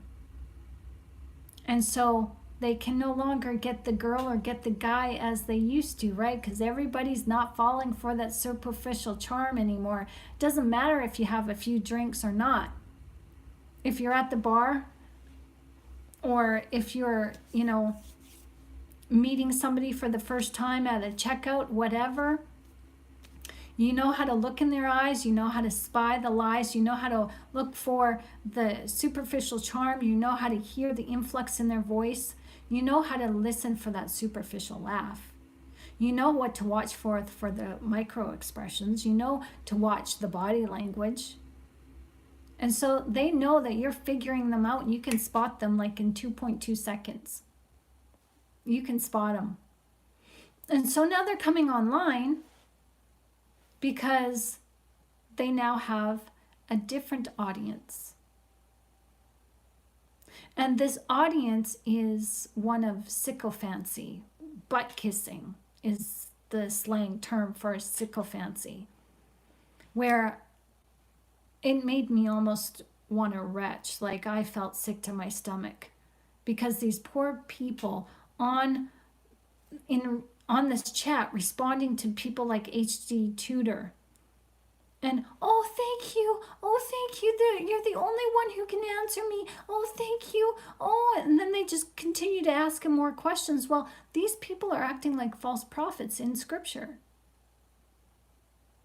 Even the demon in Scripture, when Jesus first started out his ministry, the demon who was inhabiting this man said, "What do you want from us? We know who you are, O Son of God. Have you come to punish us or destroy us?" And there was a crowd around, and Jesus said, "Be quiet, come up out of him." And the demon came out of the man with a shriek and throwing the man down on the ground. And the crowd said, "Who is this man? Who is Jesus, that even the demons obey him?" I don't think we really grasp why Jesus said what he said to this person. And that's why, for me, when I do Bible study, I'm like scrutinizing, why did Jesus say that? Why did the Bible mention that? Like, what's the importance for using the word if? What's the importance of saying, "Be quiet, come up out of him"?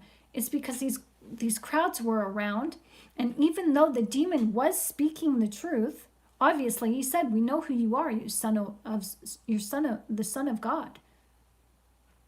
So the demons know how to tell the truth, as Jesus does say that the enemy does come in as an angel of light. And Jesus told the demon to be quiet, to come up out of him, because there were crowds watching, and Jesus didn't want the crowds to believe the truth from the enemy. That's why he said, "Come up out of him," because he sent the enemy away, not the person. He sent the enemy away. The enemy has no business. Darkness has no business being around light. But God gave this man the opportunity to know the light. And so these people, these self-aware narcissists who have been diagnosed as narcissism and they're going to therapy and stuff, I'm glad that it's working, but I see right through it. And it's time we did see right through it, because they're getting their supply just a different way, because it's not so easy for them to get it out in public anymore, because we are aware. We are in the know, and we're willing to take our time when it comes to relationships now, because we know ourselves and we're good. We don't need other people to feel validated.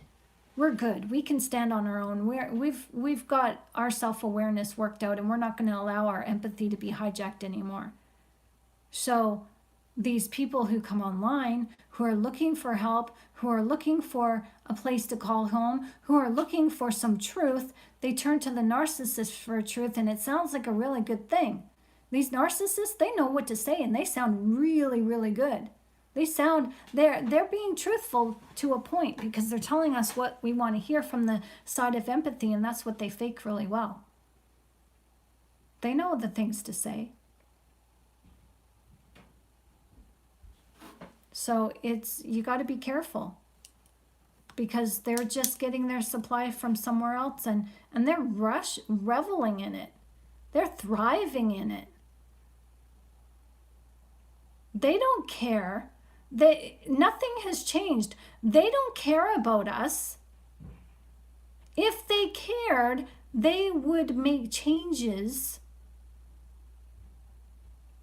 to help themselves. But they don't realize that being in the public eye, they're getting their ego stroked, and that's exactly what the narcissist problem is. They're all about the ego. The ego has no empathy, just like unconditional love has no ego. Unconditional love is imbued with empathy. 1 Corinthians chapter 13, verses 4 through 8. Love is patient, love is kind. You'll line unconditional love with the narcissist and you'll see exactly who they are. They're exactly the opposite of love. They're fear. And the narcissist is, they need us. They lead us to believe that we need them, but no, they need us, because without our unconditional love, for them to hide their persona behind, they're left with themselves. They're left to sit at home by themselves, sitting in their mommy's basement, eating Hot Pockets and whatever else, stuffing their faces, and feeling sorry for themselves. And they can't stand that. They cannot stand to look at themselves, because it's not remorse, it's shame, it's pity. And they can't self-reflect to look at these feelings like we can. We're made to, when the narcissist discards us, we're made to sit with these feelings. Like I said, if you're in the dating scene and you come out of a narcissistic relationship, give yourself 3 months, 6 months, even a year. A year is best. A year or two. Do not go into another relationship until you are healed, until you have become self-aware, until you have become self-reliant on yourself in the way that you love yourself. Do not go out and look for love in the arms of somebody else, because that's been our downfall. They take advantage of you. So these people in the public, they're losing their outside supply, so they're coming to the social media and hiding behind people's questions. And they have this smile, they talk the talk, they're really charismatic. They know they're still themselves, but behind closed doors, what are we doing? What are they doing, excuse me? What are they doing behind closed doors? Are they still, are they healing? Are they looking at their pain? Or are they scoping out people's questions and monopolizing on other people's pain? That's wrong. They're still using people to hide behind so that they don't have to look at themselves. So I hope that helps. So yeah, I just couldn't watch them without feeling ill. I know. Oftentimes I've just I want to call them out, and I'm just like, you know what? No, because I'm not going to give the narcissist what they want. That's what they want. So then they can call me out, and then it's a battle. I'm not doing that. No. And I don't recommend that we do that. We just see them for who they are and tell people where we can, just watch out, because they still don't have empathy. And it doesn't matter if they're going to therapy or not. Empathy is learned in the family home. You can learn to be kind to people as an adult, but empathy, that's something that you can't learn as an adult. So, because empathy has you taking a look at yourself and saying, gee, I sure wouldn't want somebody to call me a name, so I'm not going to call anybody else a name. Gee, I sure wouldn't want to push somebody over the edge and push them, off the cliff and into that cold water in that creek. I wouldn't like it if somebody did it to me, so I won't do it to them. But you watch, a narcissist will push you into that cold creek for a laugh, and they'll laugh, and they'll use that as a running joke for months later. And if you get hurt, well, then it's your fault, and you're saying, don't laugh, I got hurt, and then get mad at you because you're mad at them for laughing at you, and they're like, it was just funny, it was just a joke.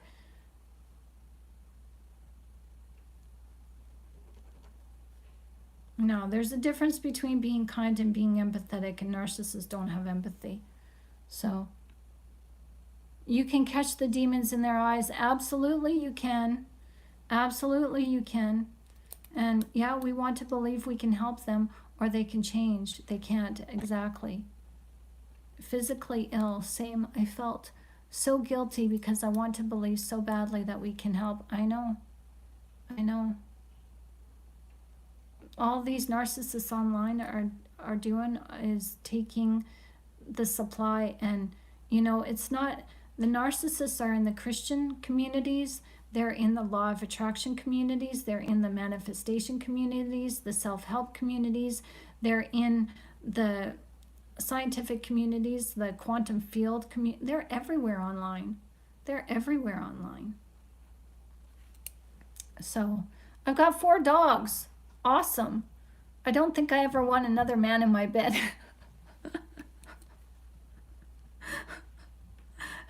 Dogs are awesome.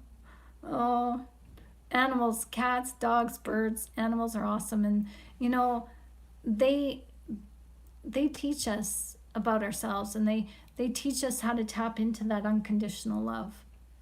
And there's nothing like it. This is the thing.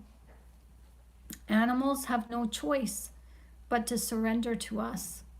And that's what unconditional love is surrendering. It's, not fighting back, just allowing things to be. And that's what animals do. They just allow things to be. Yeah, sure. Dogs and cats and any animal will get ornery and chirp back and fight back. Cats are notorious for that. Don't pet me. You pet me the wrong way. But the thing of it is, at the end of the day, they show us unconditional love, and they know right from wrong. I have scars on my nose right here from a Chihuahua, because it was my fault.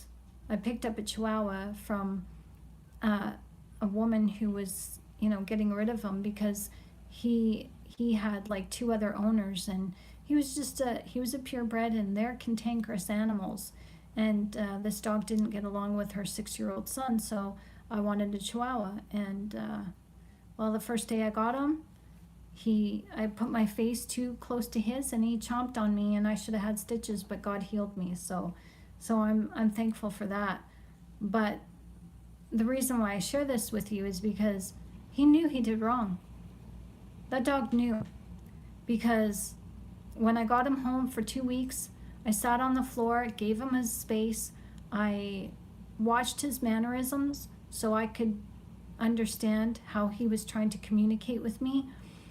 And then it got to the point where I was able to hold him and cuddle with him and establish a relationship with him. And I was careful not to get into his face, but one time I forgot. And he went like this. He just went like that, like he was going to, and then he backed off. And I just like, wow, you're smart. Wow. And I gave him a huge hug after that. That little boy was my friend. He was my best friend. He was like a son to me. So yeah, so animals, they teach us unconditional love, and they, when you have a relationship with an animal, it's like your unconditional love and their unconditional love match each other. And it's a bond that you can't break.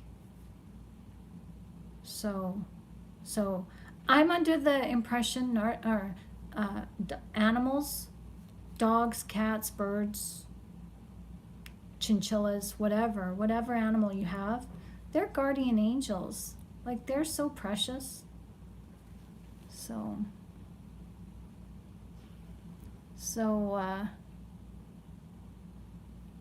yeah, you're learning you don't have to constantly defend yourself. Amen to that. That's great. Proverbs 26:18-19 reads, King James Version, like a madman who throws firebrands, arrows, and death is the man who deceives his neighbor and says, I was only joking. Yeah. Animals are more empathetic than a lot of people, I think. They care when I'm sad, absolutely. How? In their eyes? How do we know? I just get a sick feeling, an instant need to please, reprogramming myself of this. I just haven't found the spiritual part of the reprogramming. Great live, thank you. Oh, you're welcome. So our lives are always, informative, I think. We talk about a lot here.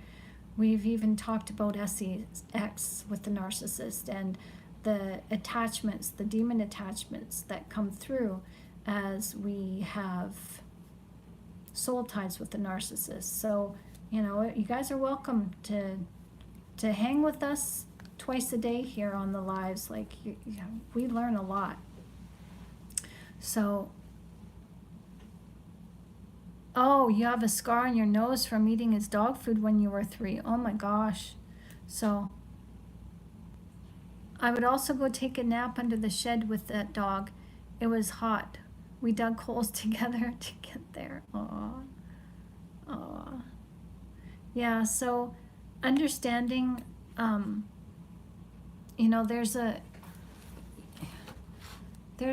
forget what the live is called, but we did a live there one day not too long ago about seeing their eyes. The eyes are the window to the soul.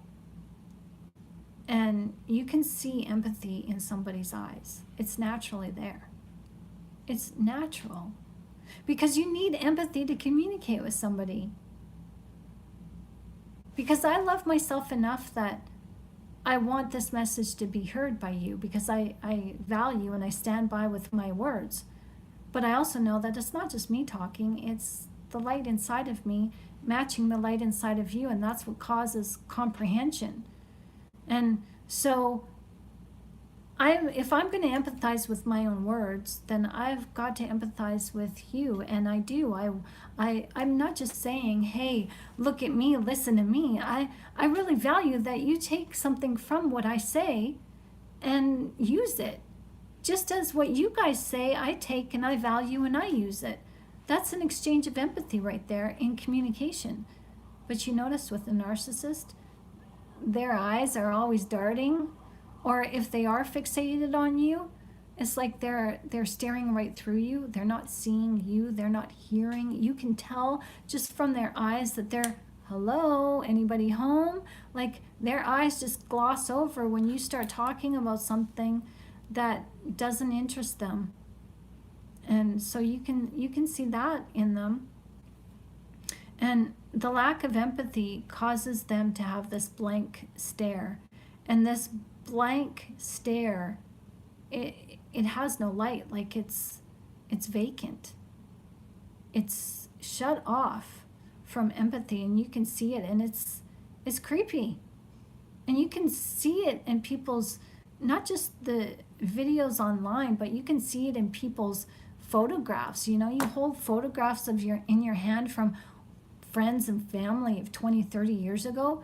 You can really see the sadness in somebody's eyes, or you can see the blankness, you can see the joy. You just practice that. You can see it in old pictures. And there is a study where narcissism is easily seen in people's eyebrows. People with narcissism have very bushy eyebrows. I don't have narcissism. They're thin. My grandfather used to have thick, bushy eyebrows. So, but I never had a relationship with my grandfather. He died when I was young, so I just remember his face and seeing pictures of him. But scientific study does show that the majority of people can pick out narcissism just from the way somebody's eyebrows look, and it's hard to tell.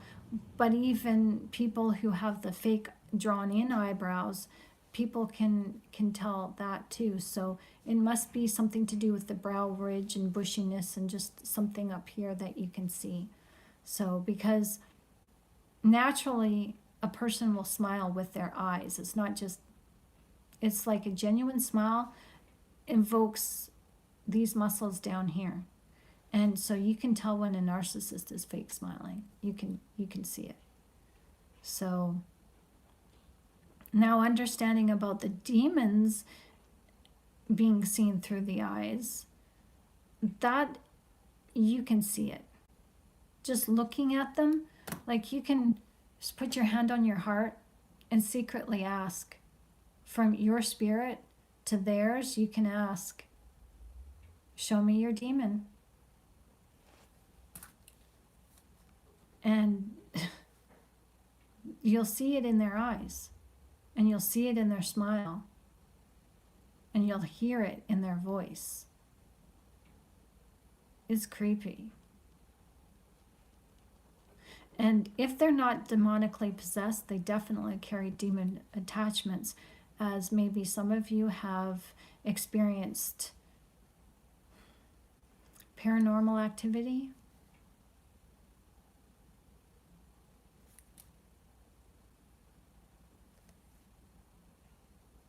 Don't be scared. Don't be scared of it. You're protected. That's the thing. You're protected. You just don't recognize it because the ego in you has you so beaten down that you can't recognize your own kingdom power. But you're naturally protected. I guarantee you are. You carry the light inside of you. So, yeah, their voice, yeah, it gets in there. The blank stare and their eyes, when they start raging, their eyes go totally black. Their face gets contorted where their smile just seems to be elongated, kind of like the Joker's. And their eyes just, the shadows, and you can just tell it's not human. It's not human. And their voices get raspy.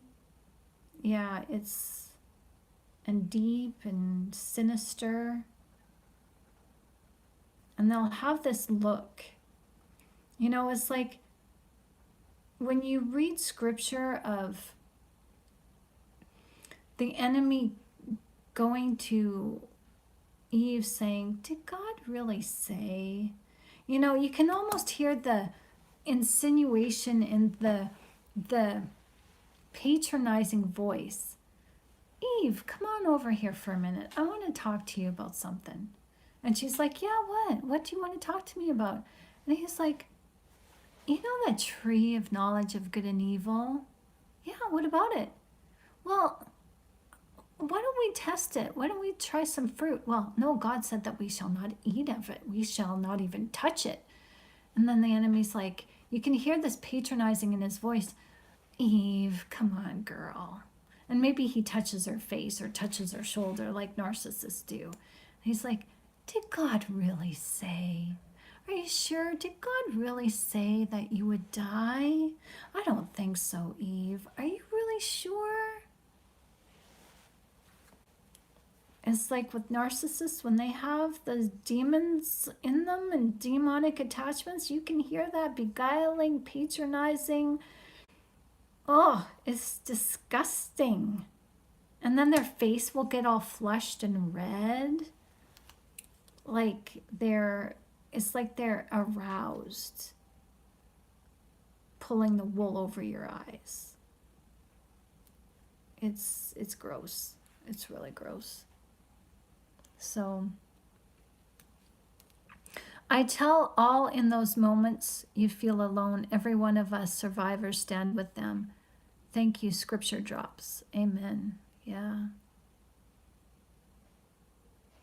Yeah. Yeah, you do feel alone. You feel alone. But you're not alone. And I remember the times when God was with me and He directed me and I didn't listen and I got myself into trouble. That's okay. That's okay. We learn. But yeah, I hope this video has helped you, and I hope you can understand that, the answer, I hope this answer to the question, can a narcissist ever heal and reconnect with their real self? I hope I made it clear that they can't. They can get treated by therapy, but as soon as they stop their therapy, they revert right back to their narcissism. There can only be a change of heart by following scripture. There can only be a change of heart understanding the spiritual underpinnings of scripture. And that's why Jesus talked in parables, because he didn't want the enemy, speak in our language or understanding it. Like the parables, Jesus knew that the Pharisees and Sadducees wouldn't understand the parables. Like even when he was talking about yeast in the bread, but we know he wasn't talking about the yeast of the bread. But the disciples are like, why is Jesus talking about the yeast? What? The yeast and bread and Pharisees and Sadducees. What is Jesus talking? Jesus says, are you still so dull? I'm not talking about yeast. I'm talking about the sinful nature, the sinful teachings of these teachers who are leading you astray. Be careful, because the bread that they feed you has yeast in it.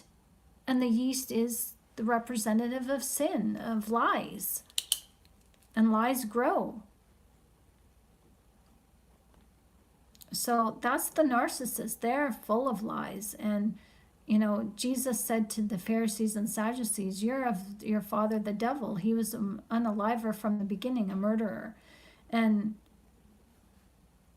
you know, that's the thing. You cannot trust a narcissist. Don't turn your back on a narcissist, literally or spiritually. Just because they're being nice to you, do not let your guard down.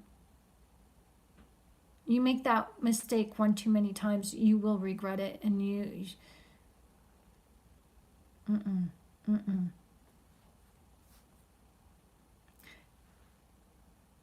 you may think that because the narcissist hasn't hurt you physically, or maybe you were able to take their emotional abuse. Lying is abuse. Lying is, in my opinion, and nobody will be able to sway my opinion on this, lying is murder. Why? Because it prevents you from making an informed decision. You don't have the facts. You don't have all the facts. When you're lied to, you're working from the perspective of that lie, believing it's truth. And what happens? You get led into trouble.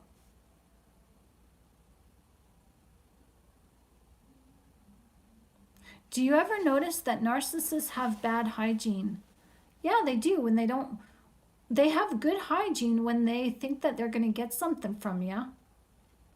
But then they slip once they've gotten that from you, and it's the same, and it's boring, and it's not fun anymore, if you know what I mean. They become familiar with you. And yeah, they just won't care. They won't care. They don't care if they smell. And that lets you know that they've got demons. Demons are smelly. Demons are dirty.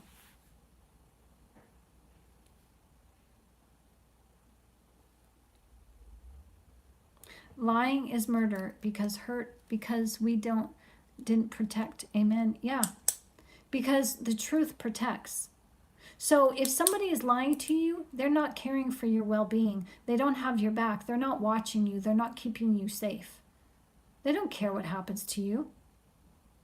A liar is an unsafe person, an untrustworthy person. You can't trust them because, you know, you're going to get hurt. And it will be disastrous. Like, I mean, how many times, okay, for example, narcissists, they don't wear seatbelts. They love to speed. How many times have you been in a car with a narcissist and almost had an accident?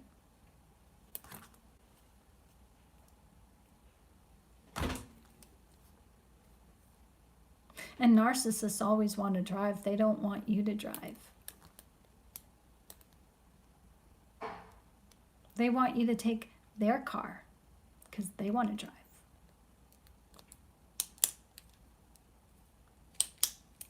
Narcissistic husbands are good for that. Barreling down the highway that is unlit, that is totally dark in the middle of country roads, and the speed limit is 100 kilometers per hour, but no, he has to do 130 or no, push it 140. And stop, slow down, there's a herd of deer on the road up ahead. No, there's not. Where? He's going too fast, he can't see them, and boom! Yeah, been there. Did he care that he was carrying not only me, but our only daughter together? No. We weren't hurt, thank God. The deer, well, it managed to get away. It was fine. But we were out of a vehicle for a month while that vehicle had repairs. But how many people don't walk away so lucky?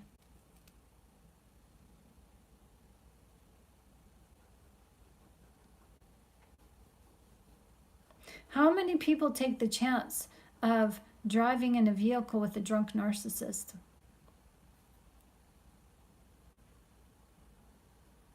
Because they don't want to cause waves, because they don't want to get beaten up when they get home.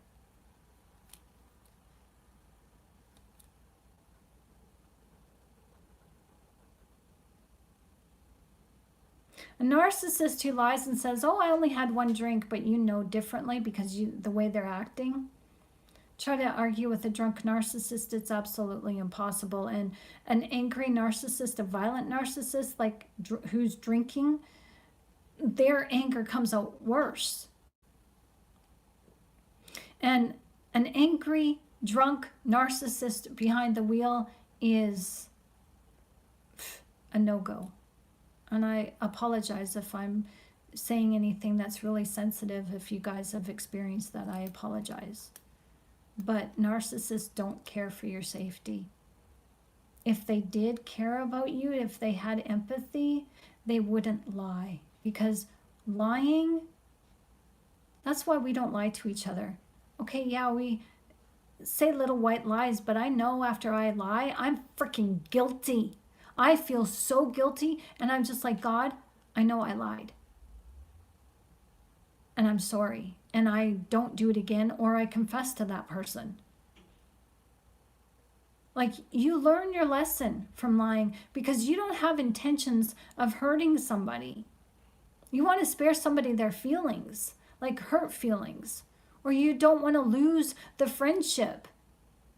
Not because you're malicious, but because you really value that person and you made a mistake and you don't want to be judged. So of course you lie. But with a narcissist, they lie so that they can get your undivided attention and undivided love in the form of unconditional love, because they hide behind that so that they don't have to feel bad about themselves because they know they're freaking schmucks. Sorry to say that, but they know that. And they can't do anything about it because they can't change because they have no empathy. So they have to lie. So if that's the reason why they have to lie, they're self-motivated. They're set on self-preservation. And somebody who is only trying to preserve their own lives at the behest of yours, like not even thinking about what might happen to you, that's a freaking dangerous person. There's no two ways about it. They're dangerous.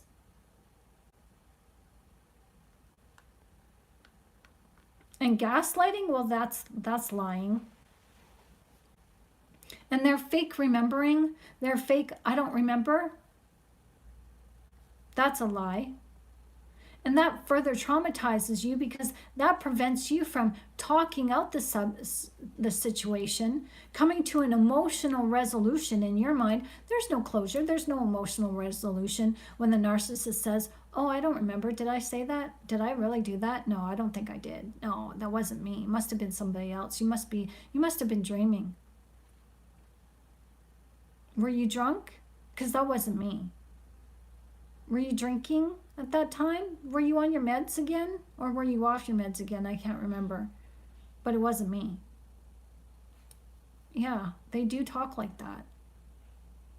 Boundaries to them is how far can I go hurting the survivor? Yeah. Road rage big time, absolutely.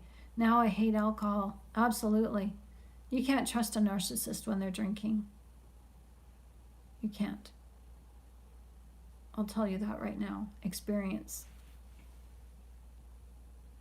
So, better to be nice than to be willful. Yeah. It's constant chaos. Absolutely. Absolutely. So, like, we're learning. And I'm sorry. I'm not laughing like this is funny. No, I'm laughing because it's like, of all the things that we want to see good in a narcissist, there is nothing. We've just picked them apart 7 ways to Sunday on this video, and I don't feel bad because I'm not doing it to hurt them. We're picking them apart to help protect us because they're not going to protect us. So we have to have our own back as we have to have each other's back. That's what this video channel is about. We're not here to triangulate the narcissist and, oh, the narcissist is this, and we're not here to gossip. We're here to tell the truth. We're here to set ourselves free by sharing in what we know through our experience and through the psychological and biblical and scientific issues about narcissists. And right now, there's nothing good. There is nothing good about a narcissist. They all cheat eventually. Give them enough time, they will cheat. Given enough time, they will expose themselves to their alcohol or drug addiction or their gambling. Give them enough time, they will show that they hate their mothers. Give them enough time, they will show that they will try to have an emotional, incestuous relationship with their own children. Yeah, they're that sick and twisted. Yeah, there's nothing good about them. Nothing. Oh, but they look pretty. They smell good. The cologne, oh my gosh, the way they dress. Oh, the way they walk. Oh, the way they present themselves. They seem so confident. Yeah, okay, eye candy. But is eye candy gonna save you? When, you're driving with a narcissist who's drunk, is eye candy there, the way they smell good and look good, is that really gonna help mend the relationship when you find out they've been cheating on you?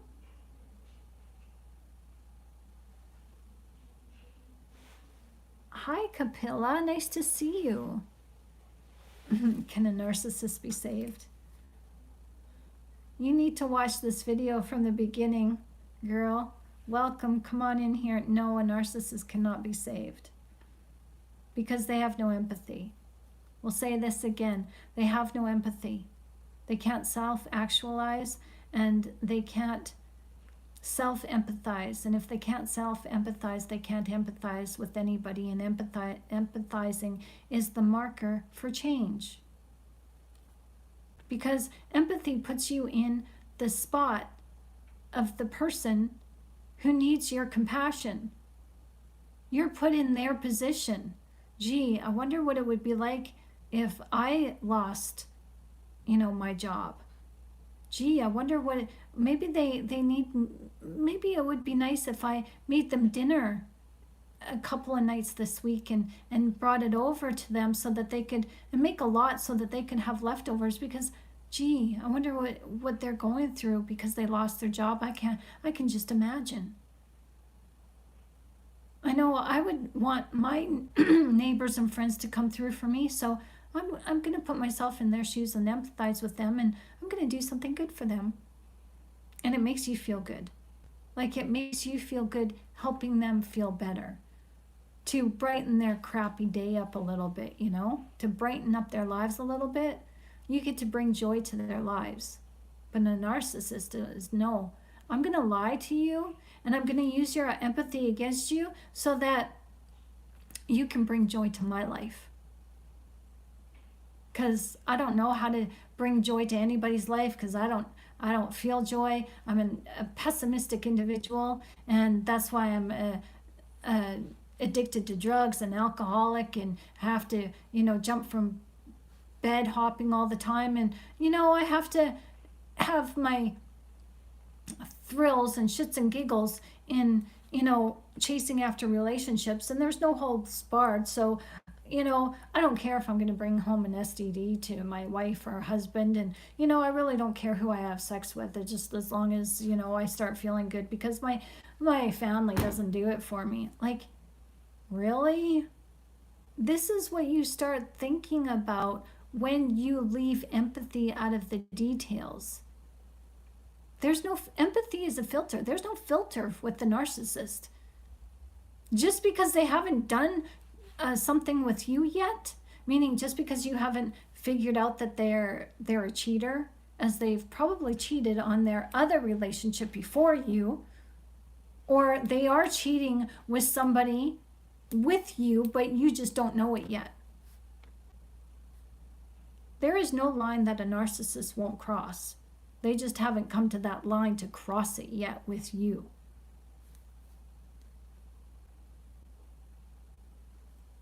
Yeah, it is insane. Here.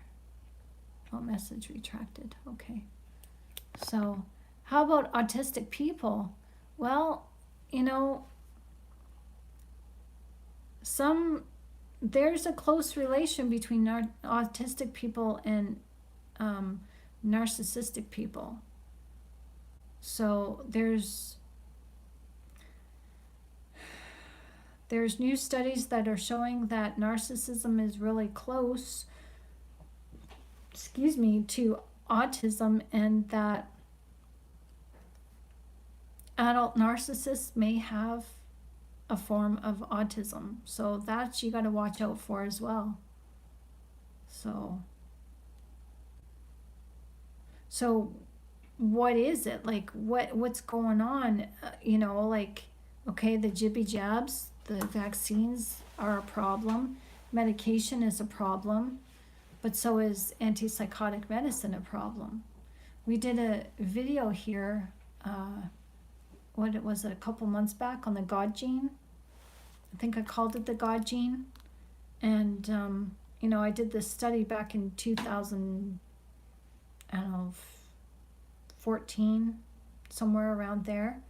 And I shared it with you guys to show you that, back then, back in 2012, 2013, there was a man who was trying to discover if cancer was genetic or not, if you could find a marker in somebody's DNA, and they ended up finding the God gene, the protein gene, the VMAT2 protein. That protein is on the end of our DNA, and it is the protein that allows and initiates us to have a sense of spirituality, a connection with God, a connection with a higher power, a connection spiritually. And once that's gone, scientists showed that in mice, that with this protein missing, mice lost the will to live. They didn't want to eat, and all they were fixated on was, the ones that lost their will to live, they just didn't interact with any other mice. They didn't want to eat, and all they wanted to do was escape their enclosure. And they couldn't escape, so they just gave up. And they found in these mice that once this VMAT2 gene protein was gone, you couldn't regrow it, you couldn't reintroduce it. That's it, it's gone. You can't get it back. And they found that some medications actually dissolve this protein, such as antipsychotic medication. And I can't remember, I think it's Parkinson's medicine or some other or is it high blood pressure medication? I can't remember, but I mentioned it in the video. Yeah, so they've shown that vaccines take out the VMA2 or VMAT2 protein. So this is serious stuff. So we were all experimented on. And you'll notice that a narcissist has a lack of common sense, right? They have no wisdom. They have very little knowledge. And they have no discernment. So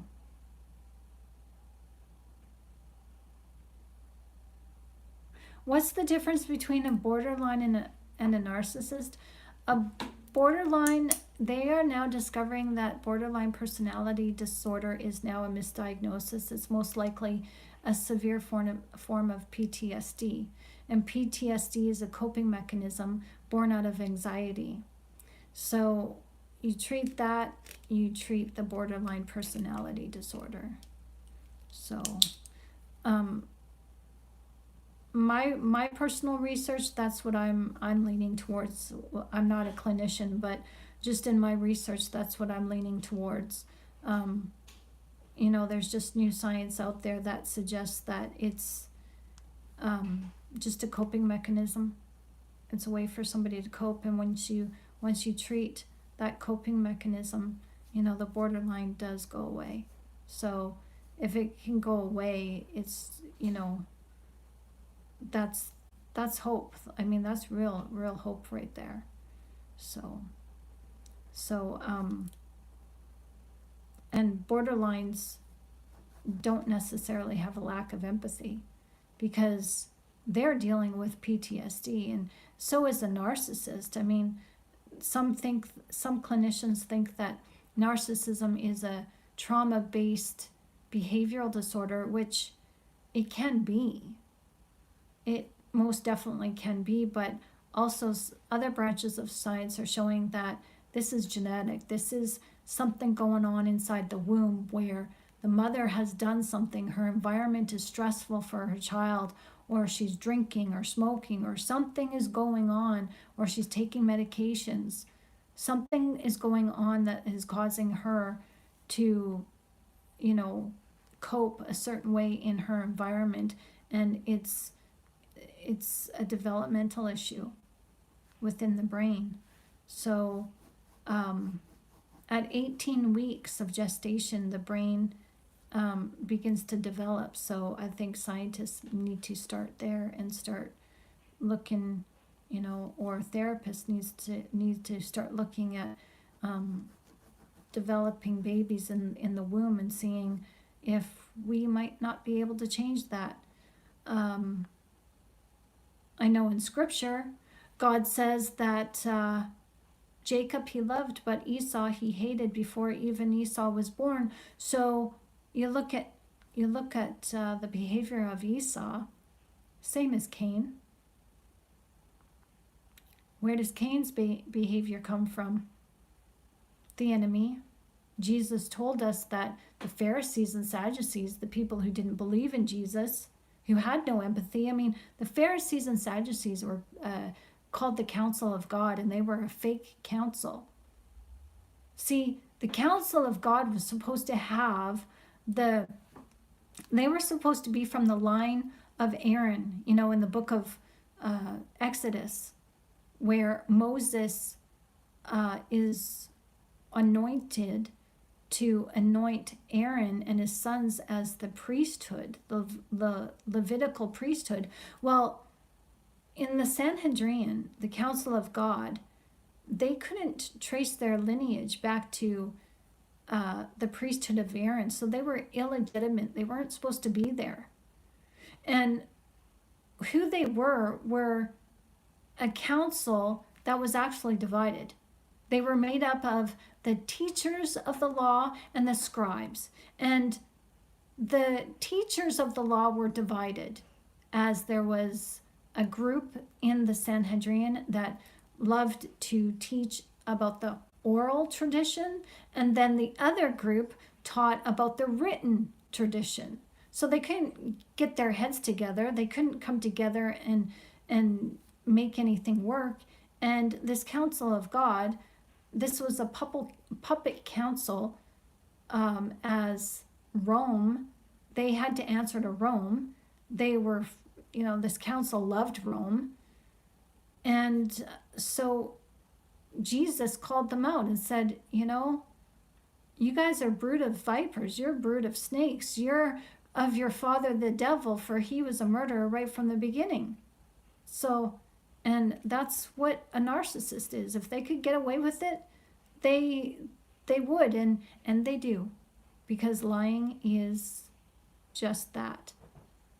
Because it prevents you from making an informed decision, and you're making a decision on the side of the narcissist, to side with the narcissist, when the narcissist hasn't given you all the facts, so you can't protect yourself, and they're not giving you the facts to protect you. They hide the facts from you to deliberately cause you pain and trauma, because your pain and your trauma make them look better. How about that? That's pretty bad. So yeah, dang, exactly. Wow, there's nothing good. There's nothing good from a narcissist. Nothing good. They've got a lot to answer for to God with, don't they? They've got a lot of sins to repent from, and they're not going to. They can't feel remorse. They're not going to.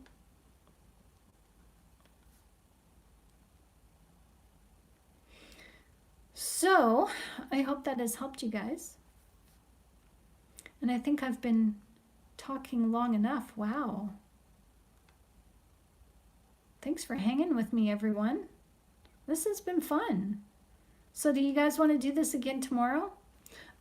Normally I'm here at 1 o'clock p.m., but I'm not going to be here on 1 o'clock tomorrow because I have something to come up during the day, but I will be here at 10 o'clock p.m. tomorrow night. So if you guys want to hang with me, we'd love to have you. So I'm going to sign off now, okay? So, but it's been really nice meeting you all, and I enjoyed this chat. Wow, thank you for all your questions and your comments. And welcome to the family. Group hugs. It's nice to meet you and see you all, and I hope I get to see you guys again. So with that said, I hope you guys have a good night. Sweet dreams, and be blessed, and go make your day great. Go have a good day tomorrow. Say, okay? So, nighty-night. Good night. Bye-bye. I love you guys. Bye-bye.